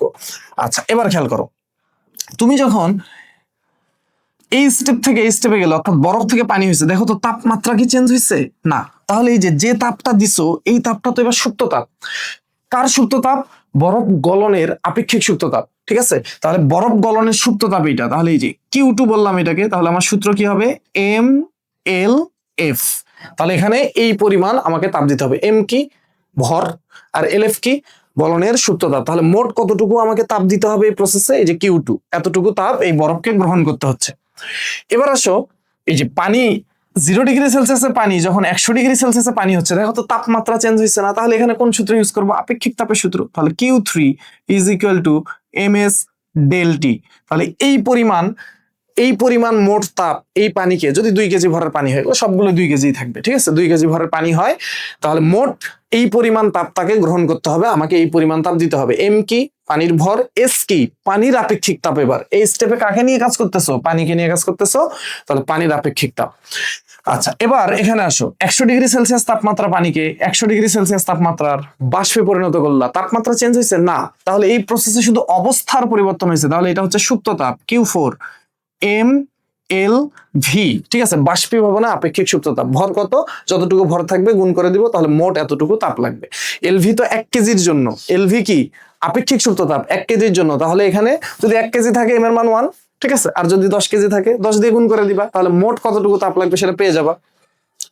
এবার লাস্ট প্রসেস, তাহলে 100 থেকে 130 বাষ্পের তাপমাত্রা বৃদ্ধি করতেছো, 100 থেকে 130 বাষ্পের তাপমাত্রা বৃদ্ধি করতেছো, তাহলে তোমার মোট যে তাপ লাগবে, যে Q5, তাপমাত্রা চেঞ্জ হয়েছে, তাহলে ms ডেল টি। m কি, এই বাষ্পের যে ভর, তাহলে এখানে যে ভর ছিল এখানেও সেই ভর, এখানেও কিন্তু সেই ভর, এখানেও সেই একই ভর। s কি, জলীয় বাষ্পের এই আপেক্ষিক তাপ, এস হচ্ছে জলীয় বাষ্পের আপেক্ষিক তাপ, ডেল টি তাপমাত্রার ডিফারেন্সটা কত, তাহলে 100 থেকে 130 মানে 30 ডিগ্রি সেলসিয়াস। তো 30 ডিগ্রি সেলসিয়াস তাপমাত্রা বৃদ্ধি যেহেতু, তার মানে 30 কেলভিন। তো ম্যাথ করার সময় কিন্তু আমাদের এই প্রসেসটা ফলো করতে হবে, ঠিক আছে। এই প্রসেসগুলো কিন্তু মাঝখান থেকে একটা স্টেপ বাদ দিয়ে তুমি কিন্তু ম্যাথ করতে পারবা না। আর সম্পূর্ণ স্টেপটাই যে পরীক্ষা আসবে এরকমটাও কিন্তু না, যে অংশটুকু আসবে সেই অংশটুকু ধারাবাহিকভাবে আমাকে করতে হবে, মাঝখান থেকে কিছু বাদ দেওয়া যাবে না। দেখো এই ক্ষেত্রে যদি বিপরীত প্রক্রিয়াটা ঘটে, যখন তুমি বরফ থেকে পানি করতেছো, পানি থেকে বাষ্পের দিকে যাইতেছো, তখন তাপ গ্রহণ করতেছে। যদি বিপরীত প্রক্রিয়া ঘটে, অর্থাৎ বাষ্প থেকে যে 130 ডিগ্রি সেলসিয়াস তাপমাত্রা বাষ্প থেকে 100 ডিগ্রি সেলসিয়াস তাপমাত্রা বাষ্প আসবে, তখন তোমাকে তাপ এই বাষ্পকে বর্জন করতে হবে, তাপ অপসারণ করে নিতে হবে এখান থেকে। তখন কিন্তু এই সূত্রগুলো কিন্তু একই থাকবে, জাস্ট এই পরিমাণ, এই তাপটা তখন হবে বর্জিত তাপ। এখন এই তাপগুলো কি গৃহীত তাপ। যখন তুমি বিপরীত দিক থেকে যাবা, অর্থাৎ বাষ্পকে 130 ডিগ্রি সেলসিয়াসে বাষ্পকে 100 ডিগ্রি সেলসিয়াসে বাষ্প করবা, তাহলে কতটুকু তাপ অপসারণ করে নিতে হবে সেটা কিন্তু এই সূত্র দিয়ে তুমি ক্যালকুলেশন করতে পারবা। কিন্তু এই তাপটা তখন হবে বর্জিত তাপ। যখন 100 ডিগ্রি সেলসিয়াস তাপমাত্রা বাষ্প থেকে 100 ডিগ্রি পানিতে যাবা, তখনও তাপ বর্জন করতে হবে কতটুকু, এটা দিয়ে আমি ক্যালকুলেশন করব। 100 ডিগ্রি সেলসিয়াসে পানিকে যখন 0 ডিগ্রি সেলসিয়াস তাপমাত্রা পানি করবা, তাপ বর্জন করতে হবে কতটুকু, এই সূত্র দিয়ে আমি ক্যালকুলেশন করতে পারবো। আশা করি তোমরা সবাই ক্লিয়ার। তো এই স্টেপগুলো কিন্তু এই অংশটুকুর ম্যাথ করার জন্য খুবই গুরুত্বপূর্ণ। এই স্টেপগুলো তোমার বোঝা, কোন স্টেপে কোন সূত্র ব্যবহার করতে হবে। যে স্টেপে তাপমাত্রা চেঞ্জ হচ্ছে সেখানে আপেক্ষিক তাপের যে সূত্র, ঠিক আছে, Q is equal to M S del T. যে স্টেপে তাপমাত্রাকে স্থির রেখে শুধু অবস্থার পরিবর্তন হচ্ছে, সেখানে আমরা ইউজ করব হচ্ছে সুপ্ত তাপের সূত্র। আশা করি তোমরা সবাই ক্লিয়ার। আচ্ছা, এবার দেখো, তো আমরা ম্যাথ করার সময় এই বিষয়গুলো আরো ভালো মতো দেখব। এবার আমরা কিছু ছোট ছোট জিনিস শিখবো, যেমন গলনাঙ্কের উপর চাপের প্রভাব। গলনাঙ্কের উপর চাপের একটা প্রভাব আছে, অর্থাৎ চাপ কম বেশি হলে গলনাঙ্ক কম বেশি হয়। চাপ কম বেশি হলে কি কম বেশি হয়? গলনাঙ্ক কম বেশি হয়। কেমন? দেখো, কিছু কিছু পদার্থ আছে যে সকল পদার্থের ক্ষেত্রে এই যে চাপ বাড়লে গলনাঙ্ক কমে যায়। চাপ বাড়লে গলনাঙ্ক বৃদ্ধি পায়, চাপ বাড়লে গলনাঙ্ক হ্রাস পায়, কিছু কিছু পদার্থের ক্ষেত্রে এরকম হয়। তো এই এমসিকিউতে এগুলো আসে। তো কোন কোন পদার্থ সেগুলো? যেমন ধরো বরফ, ঠিক আছে, বরফের ক্ষেত্রে যদি চাপ বাড়াও, তাহলে বরফের গলনাঙ্ক এমনি থেকে প্রমাণ চাপে 0 ডিগ্রি সেলসিয়াস সেটা আরো কমে যাবে। তাহলে বরফ, এরপর হচ্ছে বিসমাথ, এরপর অ্যান্টিমনি। তো এই সকল পদার্থের ক্ষেত্রে চাপ বাড়াইলে এদের গলনাঙ্ক আরো কমে যায়, আবার সাধারণত চাপ বাড়াইলে কিছু কিছু পদার্থ আছে, চাপ বাড়ালে, ঠিক আছে, গলনাঙ্ক বৃদ্ধি পায়। বেশিরভাগ ক্ষেত্রে এরকমই ঘটে, চাপ বাড়াইলে গলনাঙ্ক বৃদ্ধি পায়। যেমন তামা, রূপা, ঠিক আছে, সোনা, এই প্রভৃতি যেগুলো আছে, বেশিরভাগের ক্ষেত্রে চাপ বাড়ালে আসলে গলনাঙ্ক বৃদ্ধি পায়। এখন দেখো, এখান থেকে আমাদের বইয়ে একটা প্রশ্ন আছে যে দুইটা বরফের টুকরাকে আমরা যদি চাপ দেই, পরস্পরের সংস্পর্শে নিয়ে এসে চাপ দেই, তাহলে এই বরফের টুকরা দুইটা জোড়া লেগে যায়। এর কারণ কি? এর কারণ ব্যাখ্যা করো। এটা খ নাম্বারেও কিন্তু আসে। দেখো কারণটা মনোযোগ দিয়ে শোনো। তাহলে 0 ডিগ্রি সেলসিয়াস তাপমাত্রার মনে করো দুইটা বরফের টুকরা আছে। তাহলে এই হচ্ছে আমাদের একটা বরফের টুকরা, এই হচ্ছে আমাদের বরফের একটা টুকরা, আর একটা বরফের টুকরা আছে ধরো এইখানে। তাহলে এই বরফ দুইটার, এটাও আইস, এইটাও আইস, এর তাপমাত্রাও 0 ডিগ্রি সেলসিয়াস, এর তাপমাত্রাও 0 ডিগ্রি সেলসিয়াস। তাপমাত্রা দুইটা বরফের টুকরা আছে। এবার এই বরফের টুকরা দুইটাকে আমি পরস্পরের সংস্পর্শে রাখলাম। এরপর দুই পাশ থেকে ধরো চাপ দিচ্ছ, চাপ দিলে কি হবে? এদের যে এই যে স্পর্শতল আছে, এই যে স্পর্শতল, এইখানে কিন্তু চাপ বেড়ে যাবে। এখানে চাপ বৃদ্ধি করলে, তাহলে দুই পাশ থেকে তুমি যখন চাপ দিবে, এখানে চাপ বৃদ্ধি পাবে। তাহলে চাপ বৃদ্ধি পেলে, দেখো বরফের ক্ষেত্রে চাপ বৃদ্ধি পেলে গলনাঙ্ক হ্রাস পায়। তাহলে গলনাঙ্ক হ্রাস পাবে, গলনাঙ্ক কি হবে? হ্রাস পাবে। এমনি থেকে বরফের গলনাঙ্ক কত? 0 ডিগ্রি সেলসিয়াস। এমনি থেকে বরফের গলনাঙ্ক কত? 0 ডিগ্রি সেলসিয়াস। তাহলে বরফের গলনাঙ্ক কমে যাবে। কমে যাওয়া মানে কি? মাইনাস, ধরো -1 হয়ে গেছে। তো -1 বরফের গলনাঙ্ক কমে গেছে, কিন্তু বরফটা আছে তো 0 ডিগ্রি সেলসিয়াসে। তাহলে কি হবে বলতো? এই যে স্পর্শতলে আশেপাশে বরফের যে অংশগুলো আছে, কিছু অংশ কি হবে? পানিতে পরিণত হবে। কিছু অংশ কি হবে? পানিতে পরিণত হবে, পানিতে হয়ে যাবে, ঠিক আছে, পানিতে পরিণত হবে। ধরো এখানে -1 ডিগ্রি সেলসিয়াস হয়েছে, তো ওই স্পর্শতলে চাপ বেড়ে যাওয়ার কারণে তো স্পর্শতলের আশেপাশে যে বরফের কণাগুলো আছে, কিছু অংশ সেখান থেকে পানিতে পরিণত হলো। আচ্ছা, এবার তুমি কি করলা? এই যে চাপটা দিছিলা, এই চাপটা অপসারণ করে নিলা, তাহলে চাপ কমে গেল। আবার চাপ কমে গিয়ে ধরো আবার প্রমাণ চাপ হয়ে গেছে, তাহলে আবার গলনাঙ্কটা 0°C হয়ে যাবে। তাহলে গলনাঙ্ক যখন আবার 0°C হবে, ওখানে তো -1°C পানিতে পরিণত হয়ে আছে, ঠিক আছে, -1°C। তোমার গলনাঙ্ক হয়েছে কত? 0°C। তাহলে এবার -1°C সে কি পানি থাকতে পারবে না? -1°C সে আবার কিন্তু বরফ হয়ে যাবে। তো আবার বরফ হয়ে যাওয়ার কারণে এবার কিন্তু দেখো এটা জোড়া লেগে যাবে, এটা কিন্তু জোড়া লেগে যাবে। বিষয়টা কি বুঝাইতে পারলাম? আমি কি বুঝাইতে পারলাম? দেখো আবার বলতেছি, দুইটা বরফের টুকরা 0°C তাপমাত্রা আলাদা ছিল। এই দুইটা বরফের টুকরাকে আমরা পরস্পরের সংস্পর্শে নিয়ে আসলাম, নিয়ে এসে আমরা দুই পাশ থেকে চাপ দিচ্ছি। তাহলে চাপ দিলে এই যে স্পর্শতলে চাপ বেড়ে যাওয়ার কারণে গলনাঙ্ক হ্রাস পায়, বরফের গলনাঙ্ক চাপ বাড়লে হ্রাস পায়, বরফের গলনাঙ্কটা কমে যাবে। তাহলে এখানে বরফের গলনাঙ্কটা কমে, ধরো স্পর্শতলে আশেপাশে বরফের গলনাঙ্ক যেহেতু চাপ বাড়ছে, ওখানে ধরো -1°C হয়েছে, এখানে চাপ বাড়ার কারণে ধরো -1°C হইল, গলনাঙ্ক -1°C। তো -1°C হলে বরফটা তো 0°C আছে দুই পাশে, এইখানে গলনাঙ্ক স্পর্শতলের এখানে চাপ বেড়ে যায়, গলনাঙ্ক হয়েছে -1°C। তাহলে ওই জায়গায় বরফ গলে যাবে, তাহলে এই জায়গায় বরফ গলে পানি হওয়া শুরু করবে, এই জায়গায় বরফ গলে কি হওয়া শুরু করবে? পানি হওয়া শুরু করবে। তাহলে বরফ গলে ধরো পানি হইতেছে, তো -1°C বরফ গলে -1°C পানি হবে। এখন তুমি কি করলা?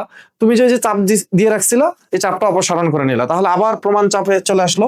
তো প্রমাণ চাপে যখন চলে আসলো আবার, তখন দেখো আবার তার গলনাঙ্কটা 0°C হয়ে যাবে। যখনই গলনাঙ্ক 0°C হবে, এখানে তো -1°C তাপমাত্রা, তাহলে -1°C তাপমাত্রায় পানি থাকতে পারবে? আর গলনাঙ্ক তো 0 হয়ে গেছে, তাহলে -1 ও সাথে সাথে কি হয়ে যাবে? আবার বরফ হয়ে যাবে। তো সাথে সাথে যখন এখানে আবার বরফ হয়ে গেল, এই যে পানিটা যখন আবার বরফ হয়ে গেল, এই দুই টুকরা বরফ কিন্তু পরস্পরের সাথে জোড়া লেগে যাবে, দুই টুকরা বরফ পরস্পরের সাথে জোড়া লেগে যাবে। আশা করি আমি বুঝাইতে পারছি তোমাদের। স্ফুটনাঙ্কের উপর একটু চাপের প্রভাবটা দেখি ছোট করে, যে স্ফুটনাঙ্কের উপর